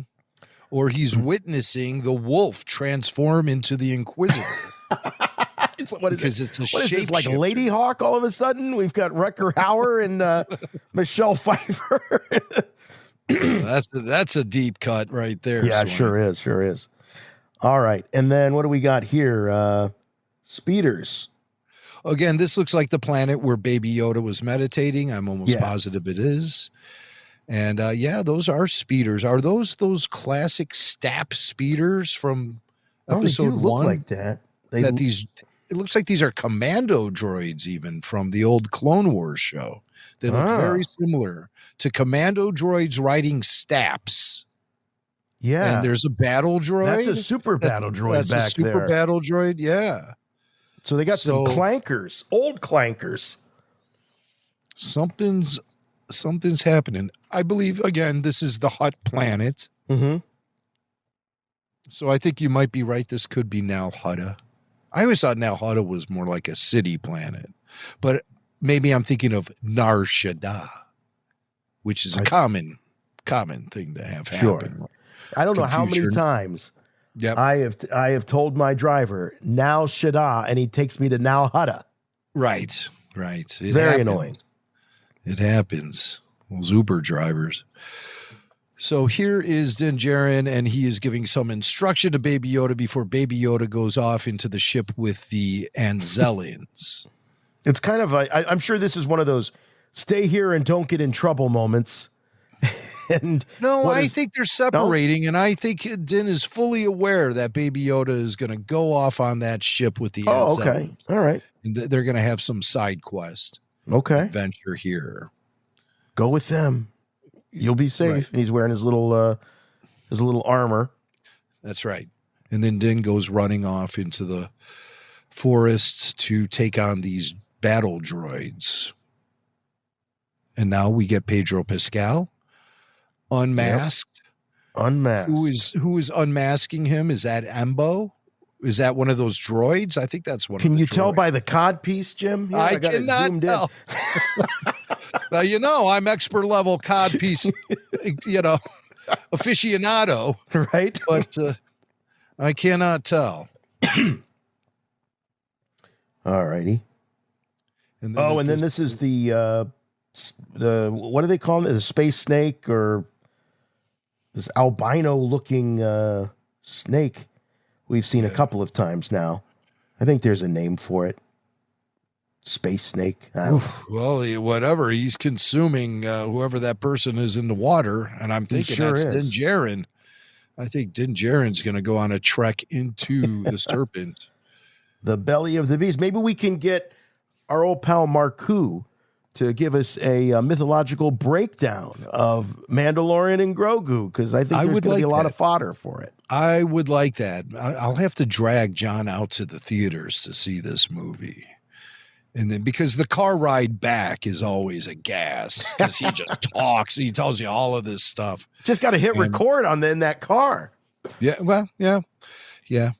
But he has it all worked out. I mean, like as he's watching it, he's just like, oh, this is that. This is this. This is that. This is inspired by this. And he just knows. So yeah, maybe we'll see the return of John Marku this summer to RFR.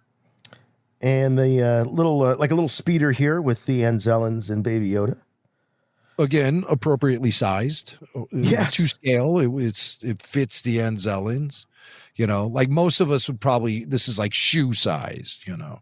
Yeah. And these guys are speeding across a desert somewhere. It looks like we'll be going to a desert planet yet again in Star Wars.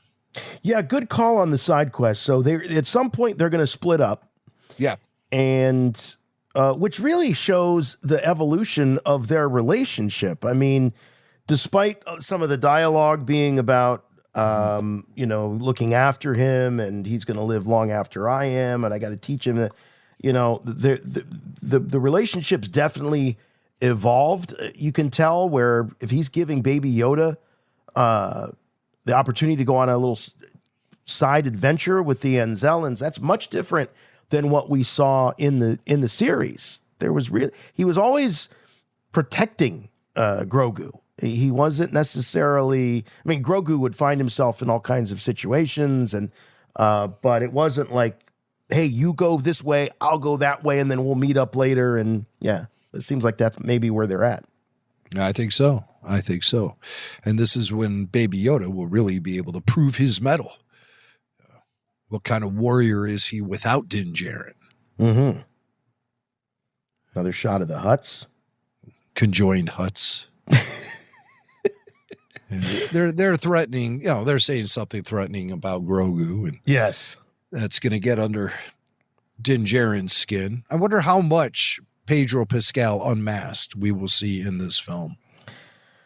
I mean, he is the face of this movie. We've seen in the PR up to this point, he's the actor. They're bringing him out. Oh, sure. Sigourney Weaver out. It's really him. It's Pedro and Sigourney and Jon Favreau. Those are the three that are making the rounds. And Grogu, of course. Well, yeah, especially Favreau. As of recently, he's been doing talk shows and lots of junkets. I mean, you could tell so many his voice is going raw. And we have some clips from some of those junkets. I hope we have time to get to. Yeah, I think we can. Yeah, let's fly through the rest of this trailer. Yeah, and we've seen these droids before. I don't know if this is that's the Phil Tippett. Is that stop what that motion? Is? Okay, that's right. Phil Tippett Studios, and they do a whole sequence in this film, and they're really big, bulky. It seems like. I don't even know how to describe these. Almost like they're made of rock, but they're I was going to say that, and I felt like it sounded crazy to say that, but that is what they look like. They look like they're made of stone or something. Yeah. So maybe these aren't droids at all, but some bizarre alien species we've never seen before. Here's a better shot of them. Let's see if we can get a good freeze. They look mechanical. Yeah.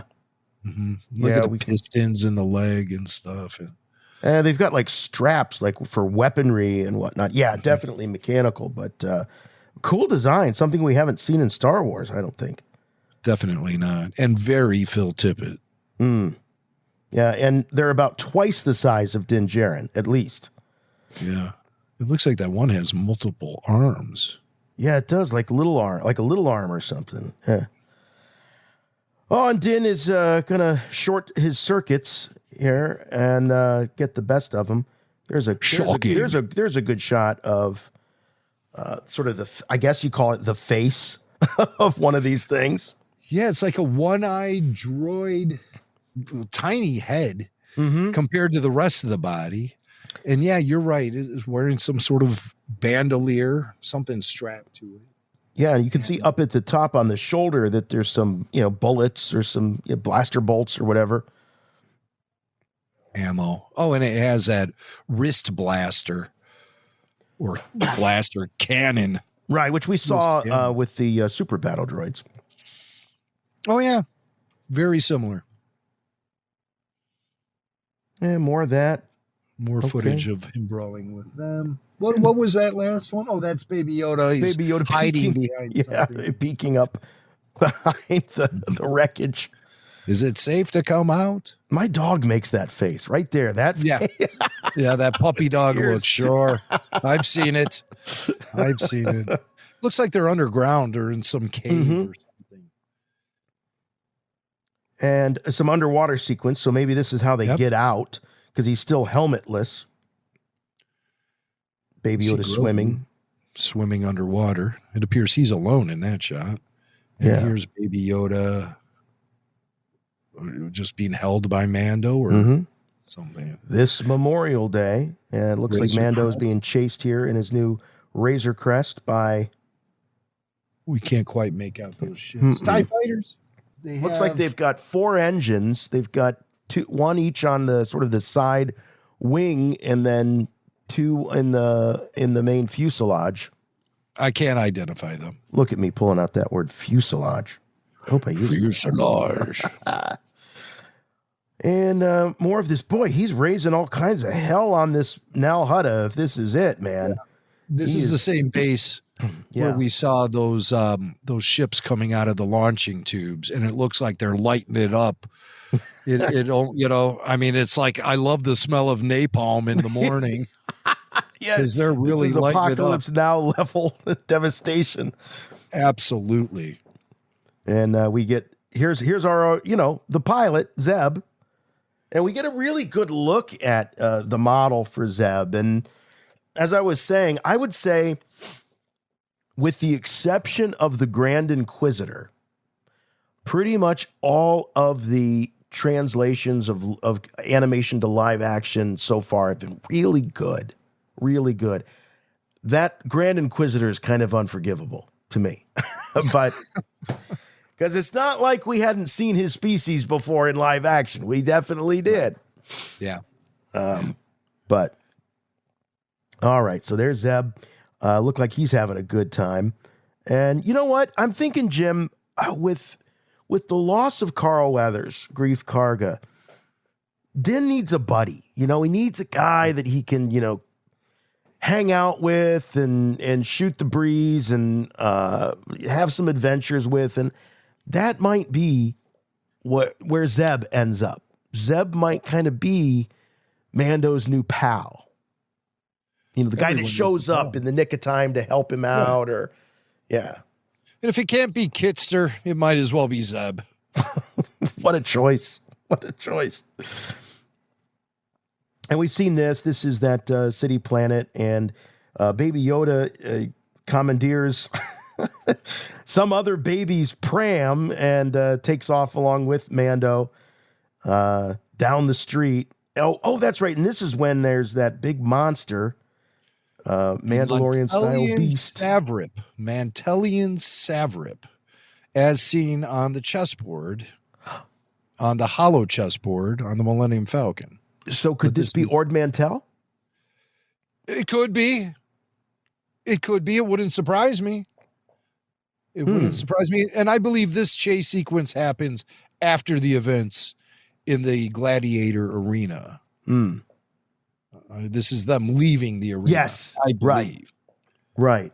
So maybe it is Ord Mantell, since there's a Mantellian. What did you say it was? Is that what they're called? Mantelian Savrip. Mantelian Savrip. Oh, there's a better shot of it. You can kind of see it from the side. Yeah, absolutely.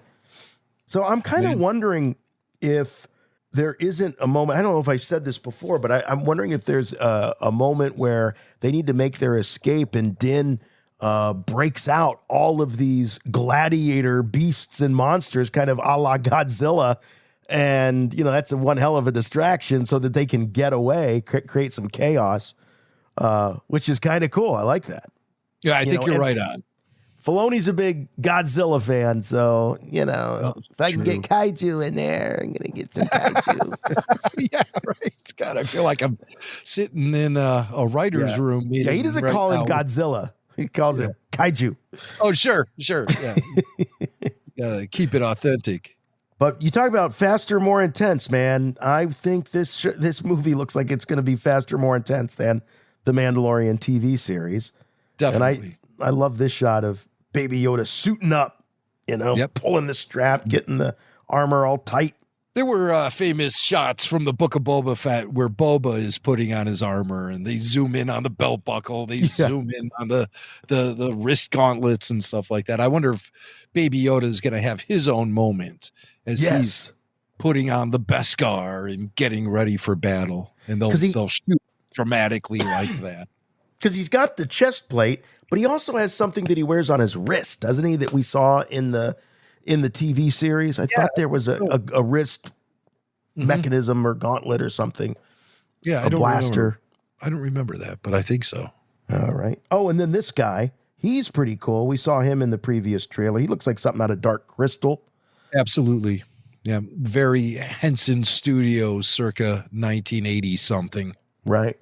Another thing that was revealed, we talked a little bit about the Adam Savage. No, we haven't talked about that. We were talking about it off air, excuse me. But one of the videos that's out there is the former Mythbusters co-host, Adam Savage. He has a great YouTube channel, and he got the tour. And there were a couple of little reveals there.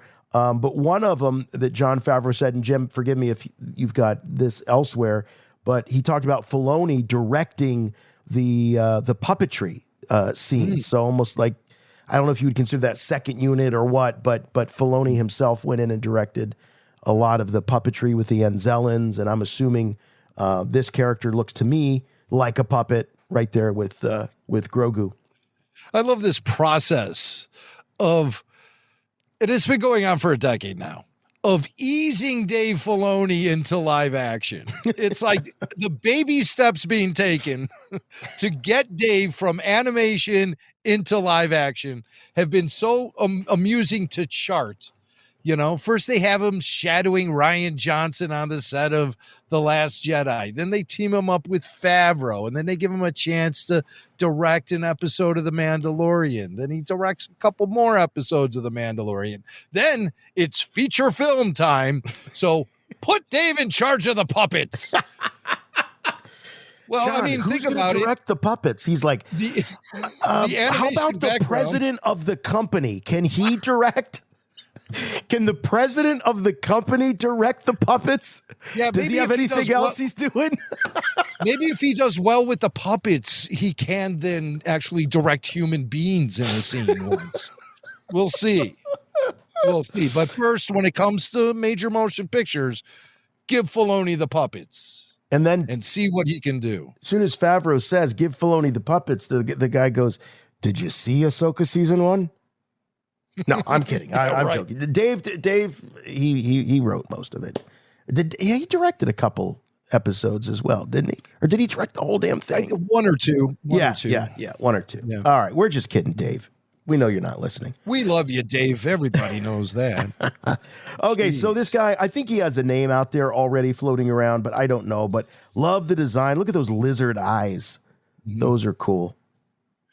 Yeah, I don't believe we've seen this species before in Star Wars, and he looks to be unique to the Mandalorian and Grogu. So we'll also getting Sleestack vibes from Land of the Lost.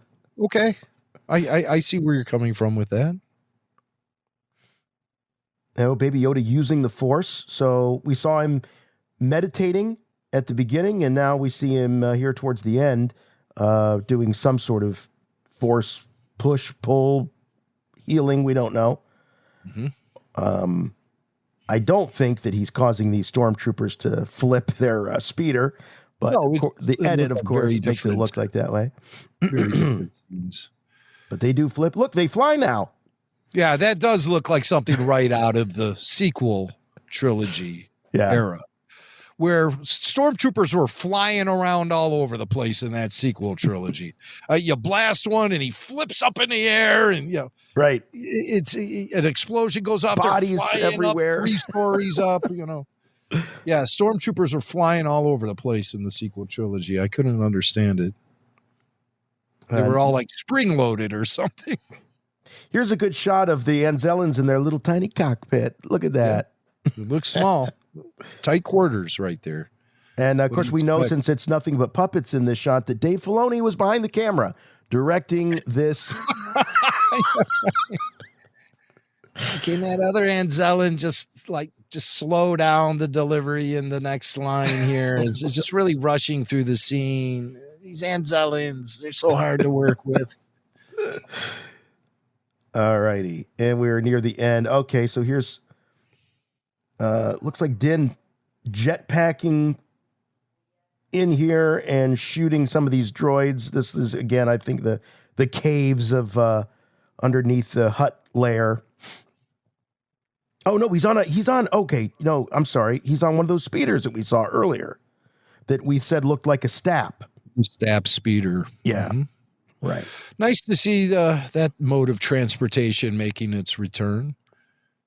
If that is indeed what it is, but it sure looks like it, or at least a version of that. Right. Yeah.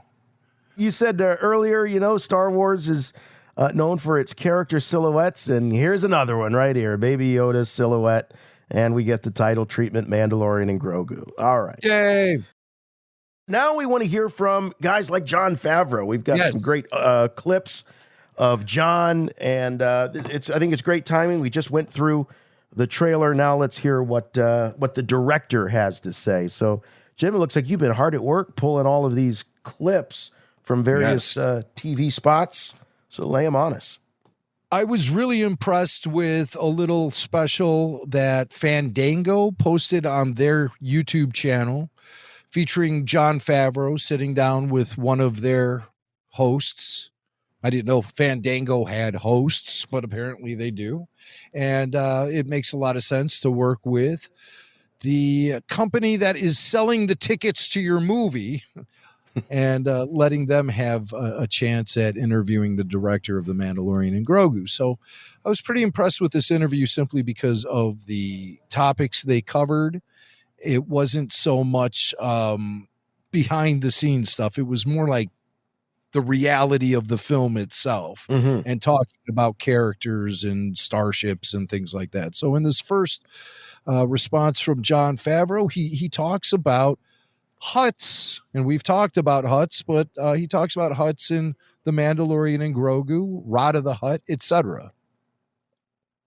Since I was young, when Jabba the Hutt was first on screen, it was such a weird, odd character. And then the idea of having other Hutts, we were fortunate enough to have the time to actually create CG versions of them so we could have them do more things than Jabba did. Jabba was I think had 3 people or 4 people puppeting him way back in the 80s when that film was made. We were able to expand upon that and also find out more about where they're from and what they're all about, because there's always a sense of mystery and there's a sinister edge to them, and I think people are curious about them. We were able to draw upon aspects of the Hutts from other media like animation, graphic novels, and so we were able to pull a lot of that in. All right, so we are going to explore the Hutts, the good, the bad, the ugly. Well, mainly probably the ugly, but I'm there for it. As I've said, Jedi was my first big introduction to Star Wars in the theaters when I was 6-7 years old, and Jabba coming on the screen is, that was my Cantina moment. That was my big, whoa, what is this? So I'm there for more Hutts. And Jon says we got to see, find out who they are and where they come from. And they come from that planet, Nal Hutta, that we keep talking about. So obviously that's what Jon is talking about in that clip. I'd like to jump ahead to a clip, Favreau and Pedro, because they're also talking Hutts. They're talking specifically about Jeremy Allen White, the actor, and what Jeremy brings to Rada the Hutt. They also talk about Rada a little bit here too. It's amazing when you see his performance along with the animation done by Hal Hickel and John Knoll and all the ILM artists, and all the technology coming together with the humanity of it and a story and a good character really led to something I think people might not be expecting. How what a interesting character that Jeremy has brought to the screen. Totally integral to an like additive element in terms of relationship and expanding on, Mandalorian and Grogu. It becomes, well, I won't say anymore. He's careful. Starting to talk too much. Careful. I think Favreau gave him the look. They're sitting right next to each other in this interview. But they do reveal that Ride of the Hutt, it doesn't sound like it's just going to be a mere, oh, look, cameo, oh, look, it's Rada. And then you move on to the next thing. He's going to be, as Pedro says, integral in the entire story. And he will have some sort of connection to the relationship between Mando and Grogu. What could that possibly be? Favreau says we're going to be really surprised at this character. Yeah. So I think more than Rada a cameo, right? More than a cameo here for Jeremy Allen White. And it sounds like he's going to be a character of substance. Now, I know Jeremy didn't spend much time in the studio voicing the role. I think I heard him say in an interview it was like a day or two. But I mean, how much dialogue are you going to have a Hutt speak in a single film? Right. So I just hope that the Hutt, I got to tell you, there's one thing that worries me. I don't want the Hutt speaking basic. I don't want no English coming from that Hutt. In modern Star Wars, particularly in the Disney Plus series, the aliens all speak English and they don't like to do the subtitles. But hey, this is big boy stuff. We're not in kindergarten anymore. We're on the big screen and we can put those subtitles up and these people can read them just like I had to when I was 6 years old and I heard Bo Shuda. Well, we know Hutts have been speaking English in the animation Clone Wars. Well, you have that's Zero. Animation, I know. And you have those other Hutt Council members who were like one of them sounded like Vito Corleone.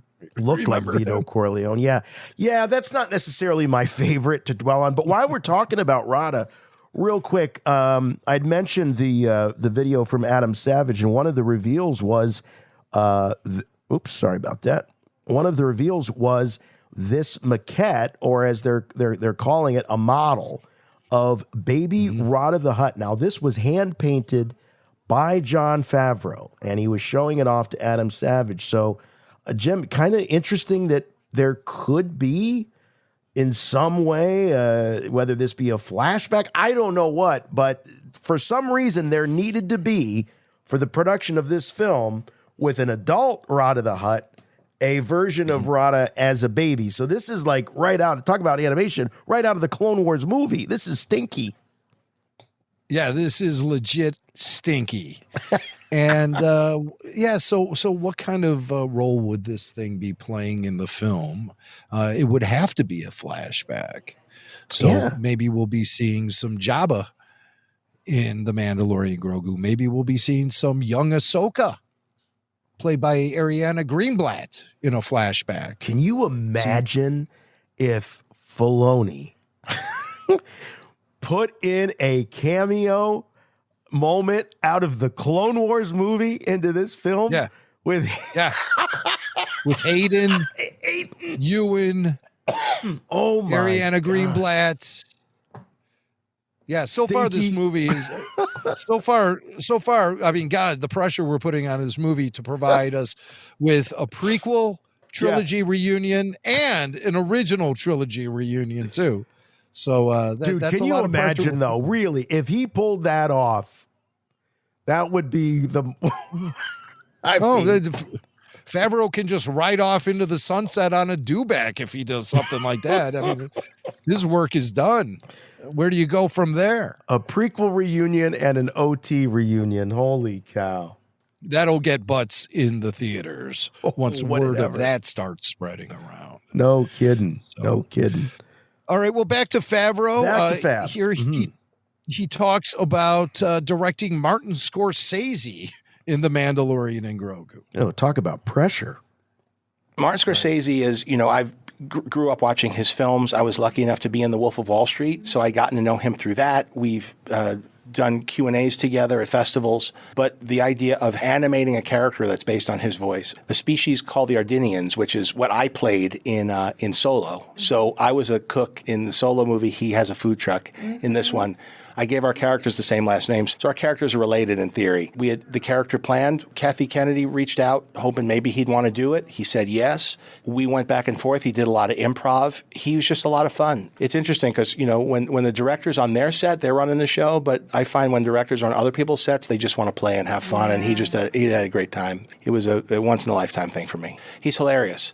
And the type of character, we gave him room to do his thing. It really plays into his performance style, and the animators and the creature designers really leaned into it. So it's one of the highlights of the film for me.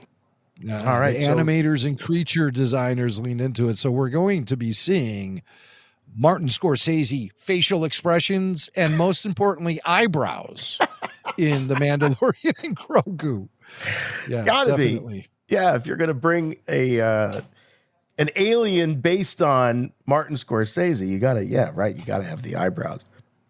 And that's so Favreau to have Scorsese in a food truck. If anybody's seen the movie Chef, you'll know what I'm talking about. And that's a film. It's a great movie. I can't recommend it enough. It's Jon Favreau, John Leguizamo.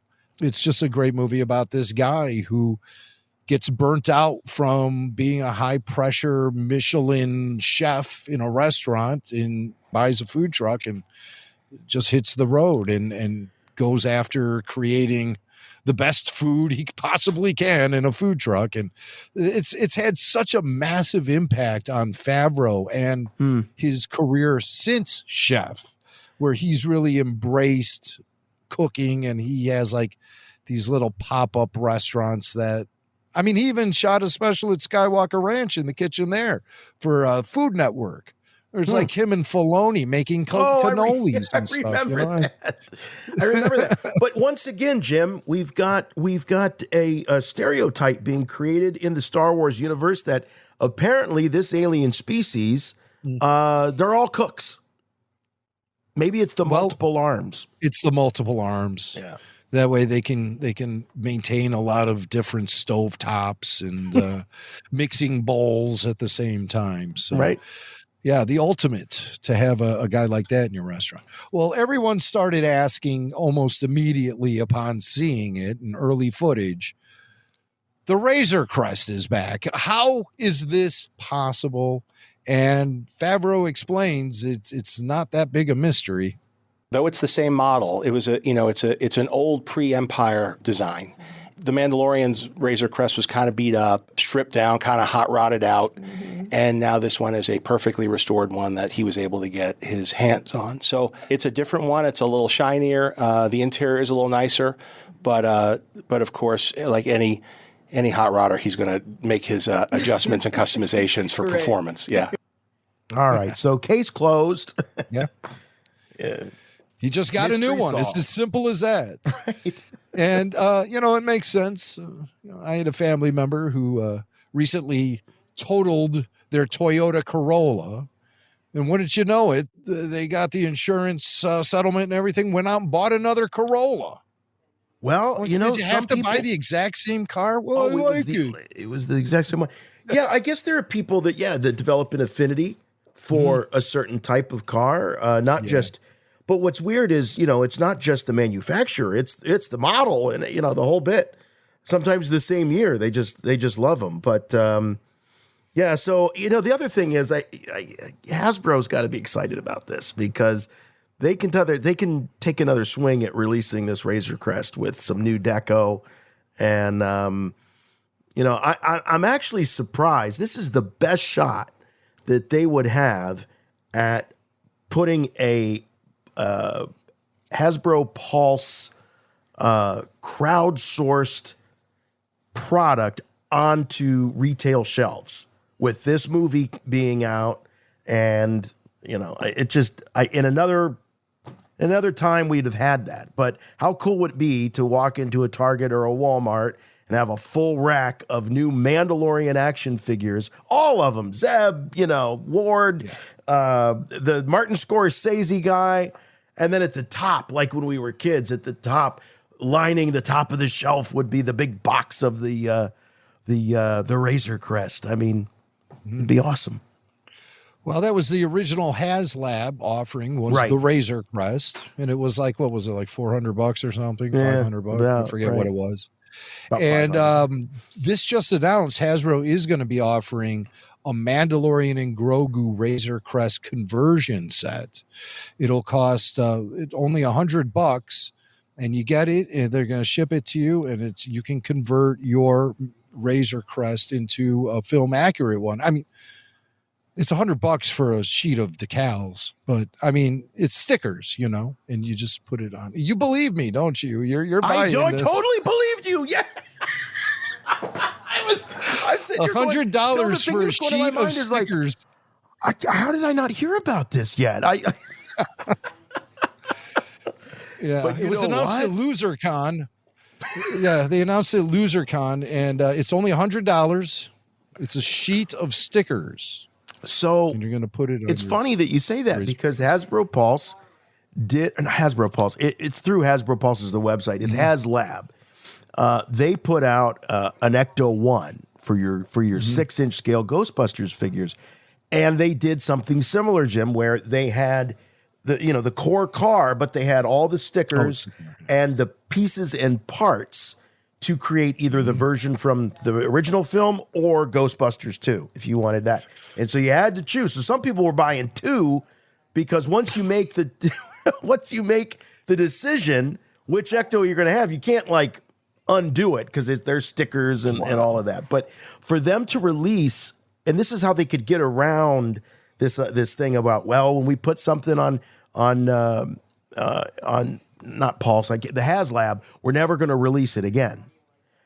But they could be technically not releasing the same thing. This could be the Razor Crest 2 or, like you say, with a conversion kit available in there.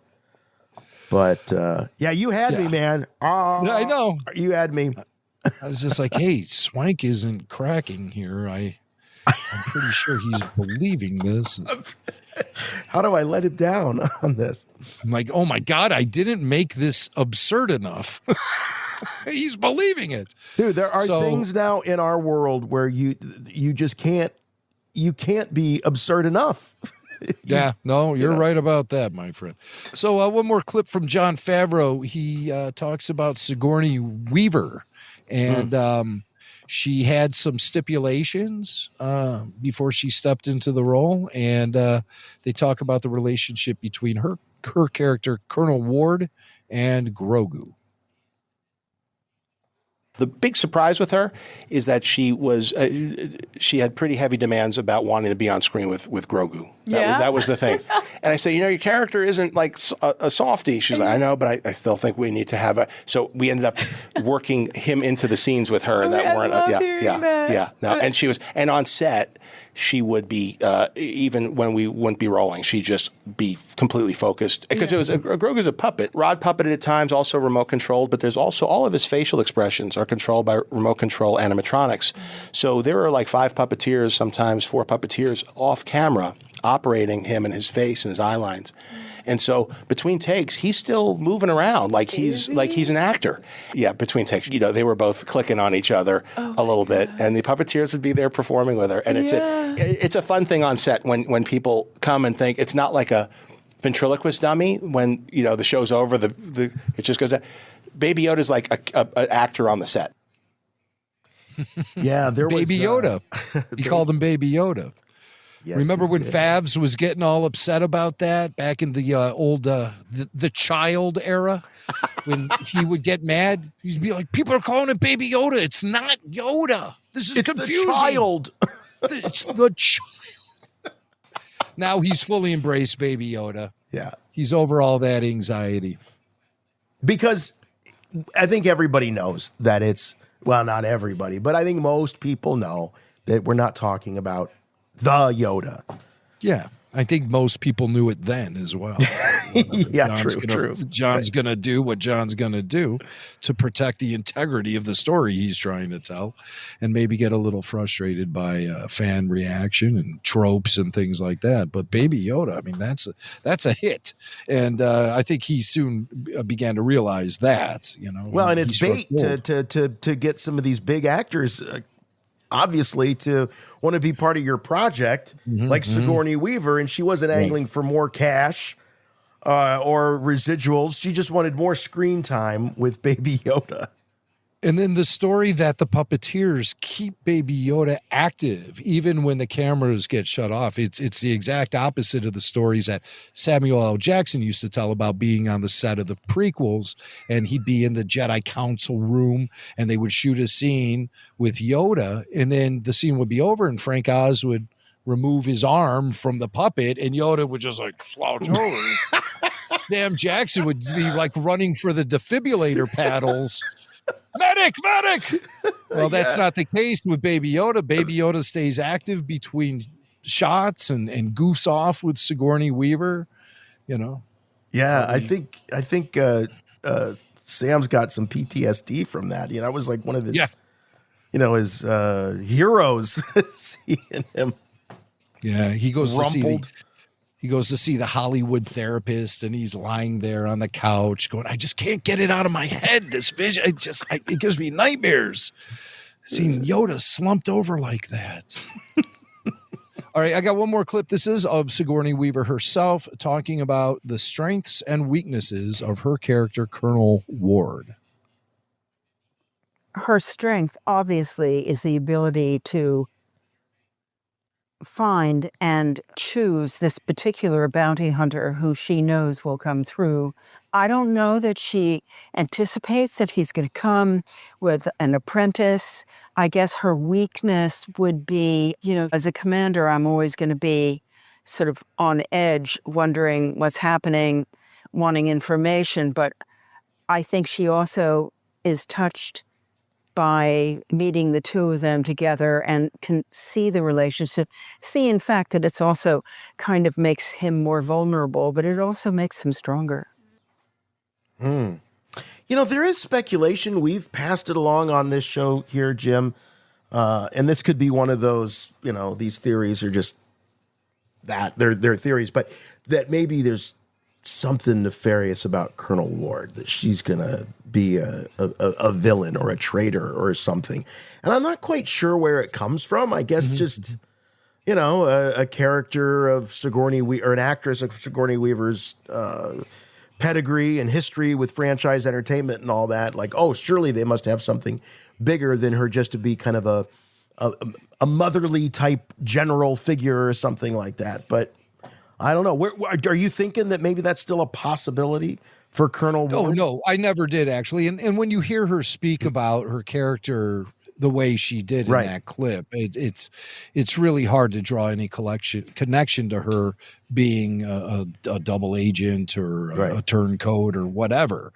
Now, I think that speculation was primarily fueled by the fact that it's not really clear who the antagonist is in this film, and so I think people were looking for something. They were looking for a surprising moment that would kind of turn things inside out, and they thought maybe with the inclusion of a new character like Sigourney Weaver's Colonel Ward, that character there could be something evil or deceptive about her presence. But I doubt it. I mean, we're going to see her flying an X-Wing, and she's going to largely be serving, if you're looking at James Bond films, she's going to be the M.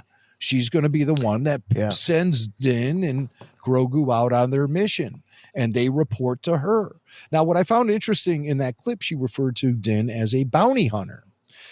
I thought Din, just from the last scene of the last episode of The Mandalorian Season 3, it looked to me that Din was largely stepping away from bounty hunting, that he was retiring and he was going to maybe become a marshal or a ranger of the New Republic. I think they even gave him that red and white striped belt buckle.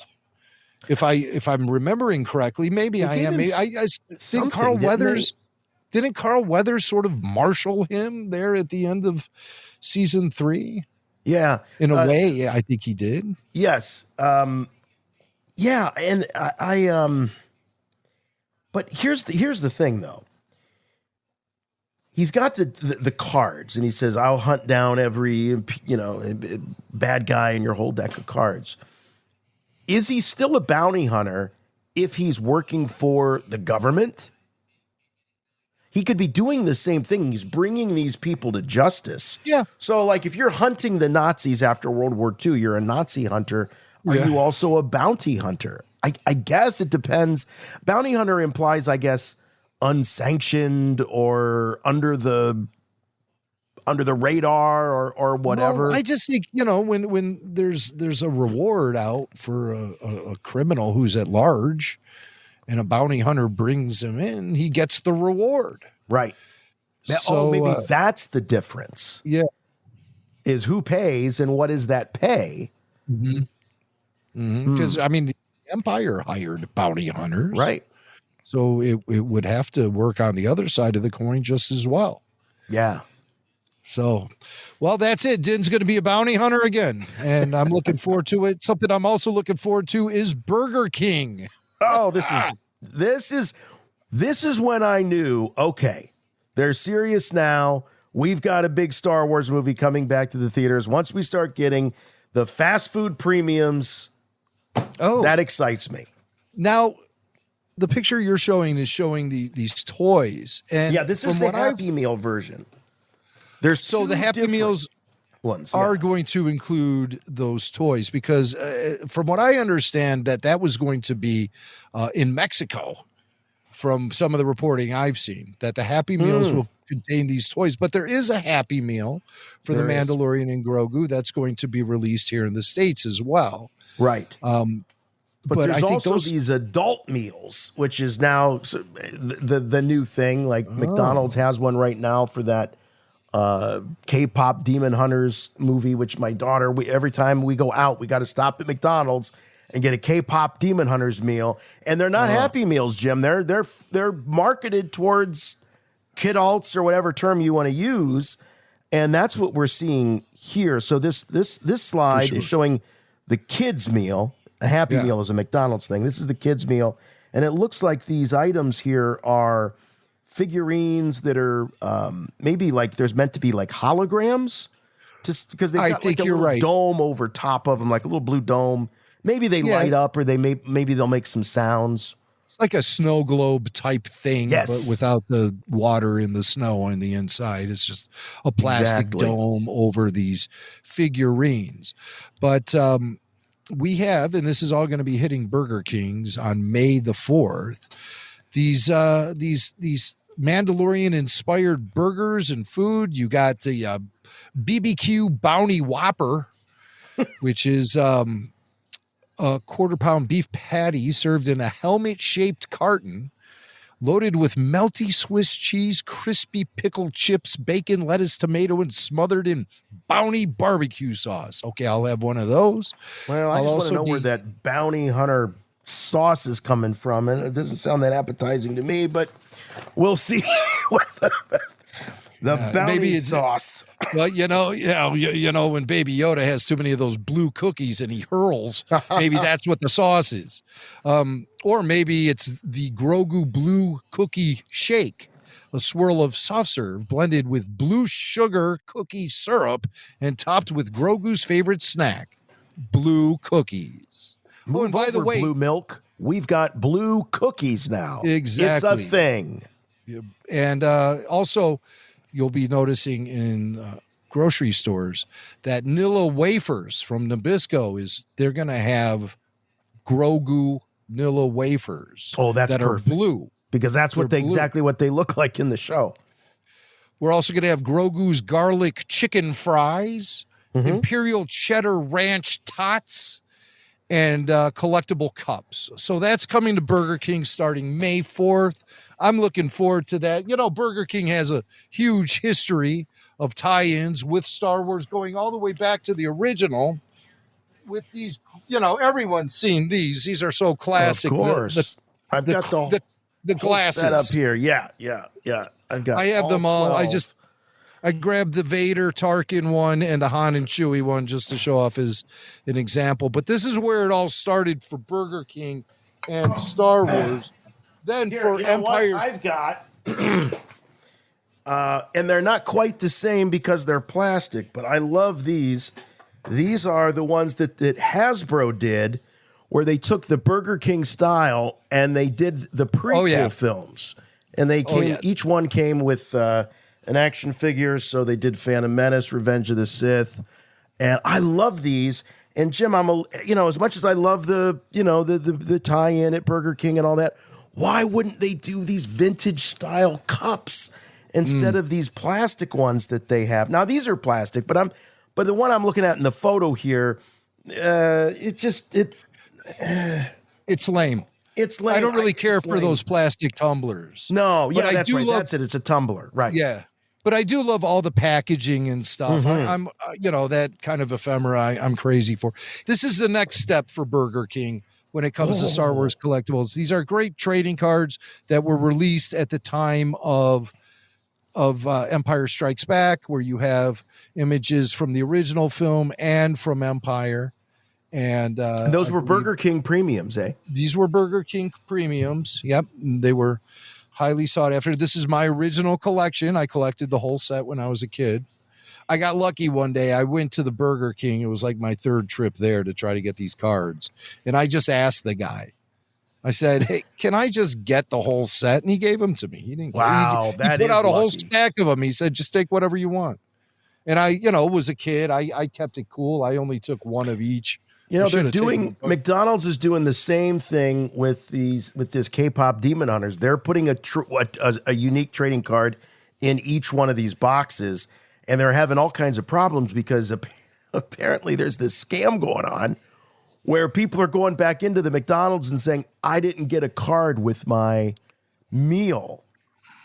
And some of the cashiers or the people working there are just going, here's a stack. And now they're showing up on eBay going for $50, $60 already. It's insane.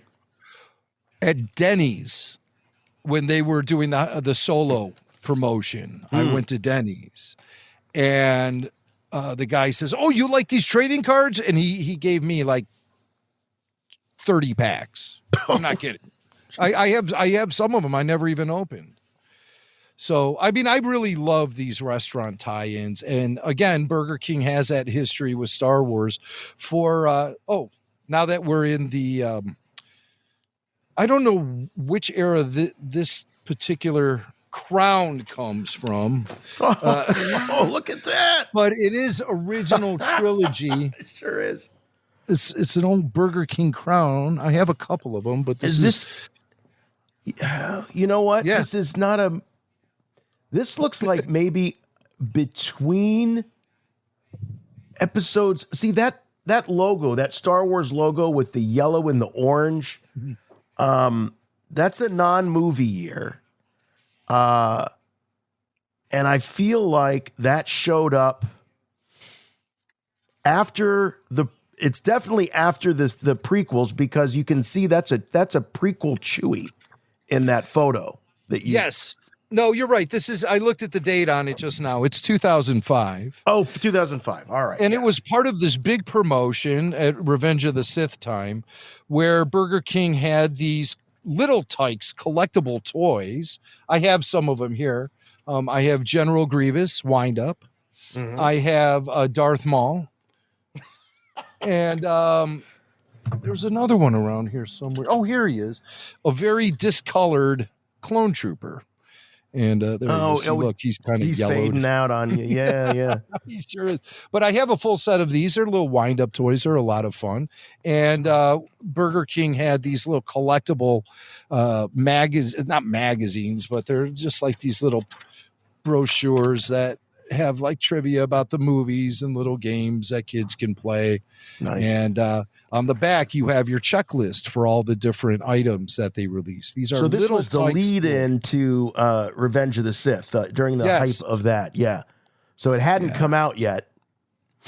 Okay. No. And then, also I have the bag from Burger King. Look at that. 17 You do new like toys your that- ephemera, don't you? Yes, I do. And then on the back of the bag, it shows you some of them to collect. They call them Super D toys. Collect all 17 Star Wars Super D toys. I think D means the You said you have the whole set of these. I do. Wow. I do. All 17. All 17. And then here's another promotion here that Burger King did. By the This way, the was- Burger King hat that you're wearing during all of this is just chef's kiss. Perfect. Well, thank you. I'll probably wear it to the day job tomorrow. See if I get the chef's kiss there. They'll probably send me right to HR. Just another day at the day job. Here we go. Here's a bag from Burger King. This is for the second run of promotion where they were giving away or selling watches, Star Wars watches that came packed in these containers here. Boy, I have no memory of this. This is to promote the DVD release of Revenge of the Sith. Wow. And they released all of these different. I have a full set of these, but I'm only showing off a So few these of them. watches are in these canisters, like these tall cylindrical canisters with characters on the front. And then, of course, they're your kind of plastic digital faced watch with, but very cool. And I have that. And I even have if you want some fries, I have the French fry container. Of course, neatly cleaned and flattened out for easy and convenient keeping. Definitely French fry grease stains on the other side. Wow, you got to have that. Does it still smell? Smell it, Jim. Does it still smell like French fries? No. Okay. It does not. Let me see if I Smells have like anything musty else here. basement I now. didn't show. Yeah, well, my basement isn't musty. How dare you? Oh, sorry. I have, if you want a bag of fries, you see the grease on that. Yeah, but so there's no. it was used. Oh, okay. I was like, there's no Star Wars on that. R2D2. There he is. Okay, R2. There's R2D2. So long history of Burger King and Star Wars with Burger King. But these, the absolute all-time the best. classic. Right? The best. So I is my Burger King collection. Oh, what could have been if they would Mostly. have just done like a retro style set of glasses? Why couldn't they do it? Okay, let's do it. We've been talking about it for a couple of weeks. We're going to give away a copy of Chris Sorrentino and John Zaluga's book, Nerdy, Dirty, and Tasteless Star Wars Jokes 4. And this is an extra copy that I had. It's barely been touched. So don't think that it's been like dog-eared and all that stuff. So we're going to go ahead and give it away. And Jim, we've had, 42 entries here? 41, 42? That's right. We made it available for entry to our Patreon supporters, and 42 of you guys threw your hat into the ring. And we are going to now pick the winner at random. Each of the 42 entries have been assigned a number, and we put all of the names on the wheel, and we're going to spin the wheel, and whatever number it lands on, we will look then on our list to see which name is associated with that number. All right. So go ahead, Jay. Here we Spin the go. wheel. We're going to spin the wheel. Spin, spin, spin. It is spinning. It is spinning. The wheel is spinning. Oh, God, I'm going to killing me. What could it be? It's going to be 16. 16. All right. Number 16 So is number the winner. 16 Who is number 16? Oh, cool name. Sailor Schwab. Sailor Schwab, who says, from everything I've already heard, it sounds like a great read. Throwing my hat in the ring.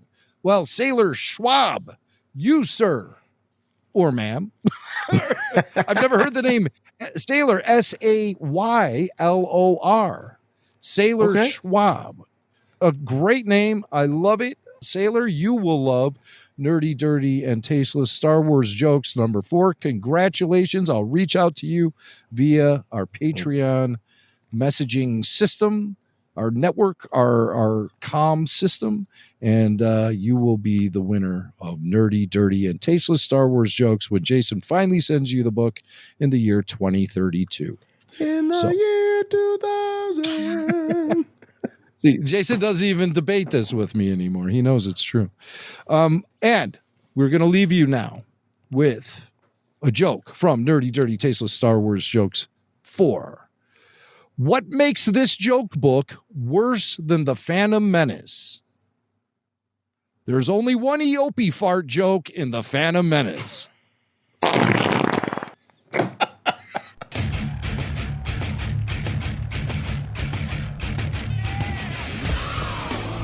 All right.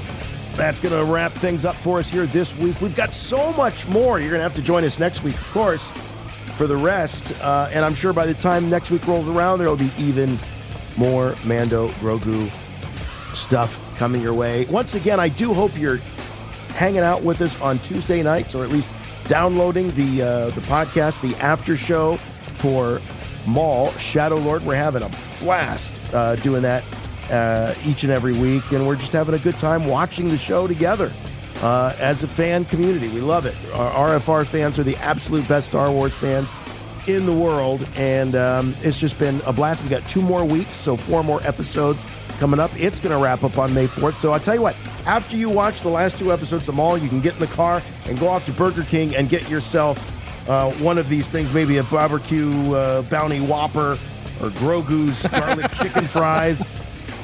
Or better yet, go get it and bring it home and eat that while you're watching the finale of Maul Shadow Lord. I think that's what I'm going to do. But anyway, it's tons of fun. So please, Tuesday nights, 8 o'clock p.m. Eastern Time, we're live. Of course, there'll be more Rebel Force Radio, the weekly show, coming at you next week. If that's not enough, you can check us out over on Patreon. Go to patreon.com/Rebel Force Radio, get the weekly full show video, and all those podcasts you've been hearing about for all these years that you can't get or find anywhere else but Rebel Force Radio on Patreon. And as I say, the best community of Star Wars fans you will find anywhere in the galaxy. Please watch us on YouTube over there. We've got clips from this show, and really the last 20 years of podcast adventures are all over there on YouTube. Plus, the weekly audio of Rebel Force Radio is released there as well.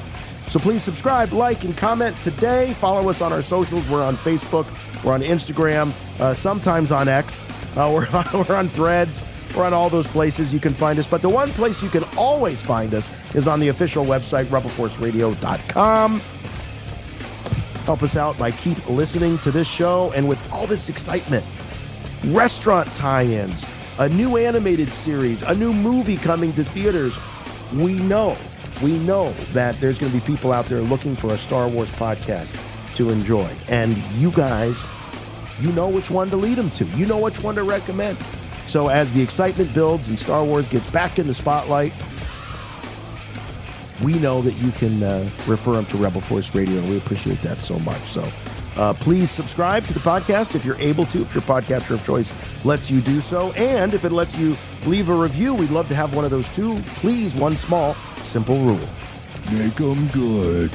All right, we'll see you next time, next week, for more Rebel Force Radio, more Star Wars talk, your source for the Force.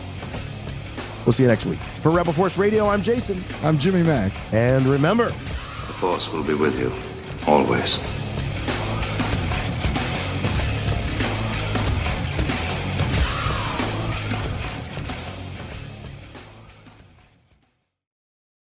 there's all this like middle of the road gray Jedi. Excuse me.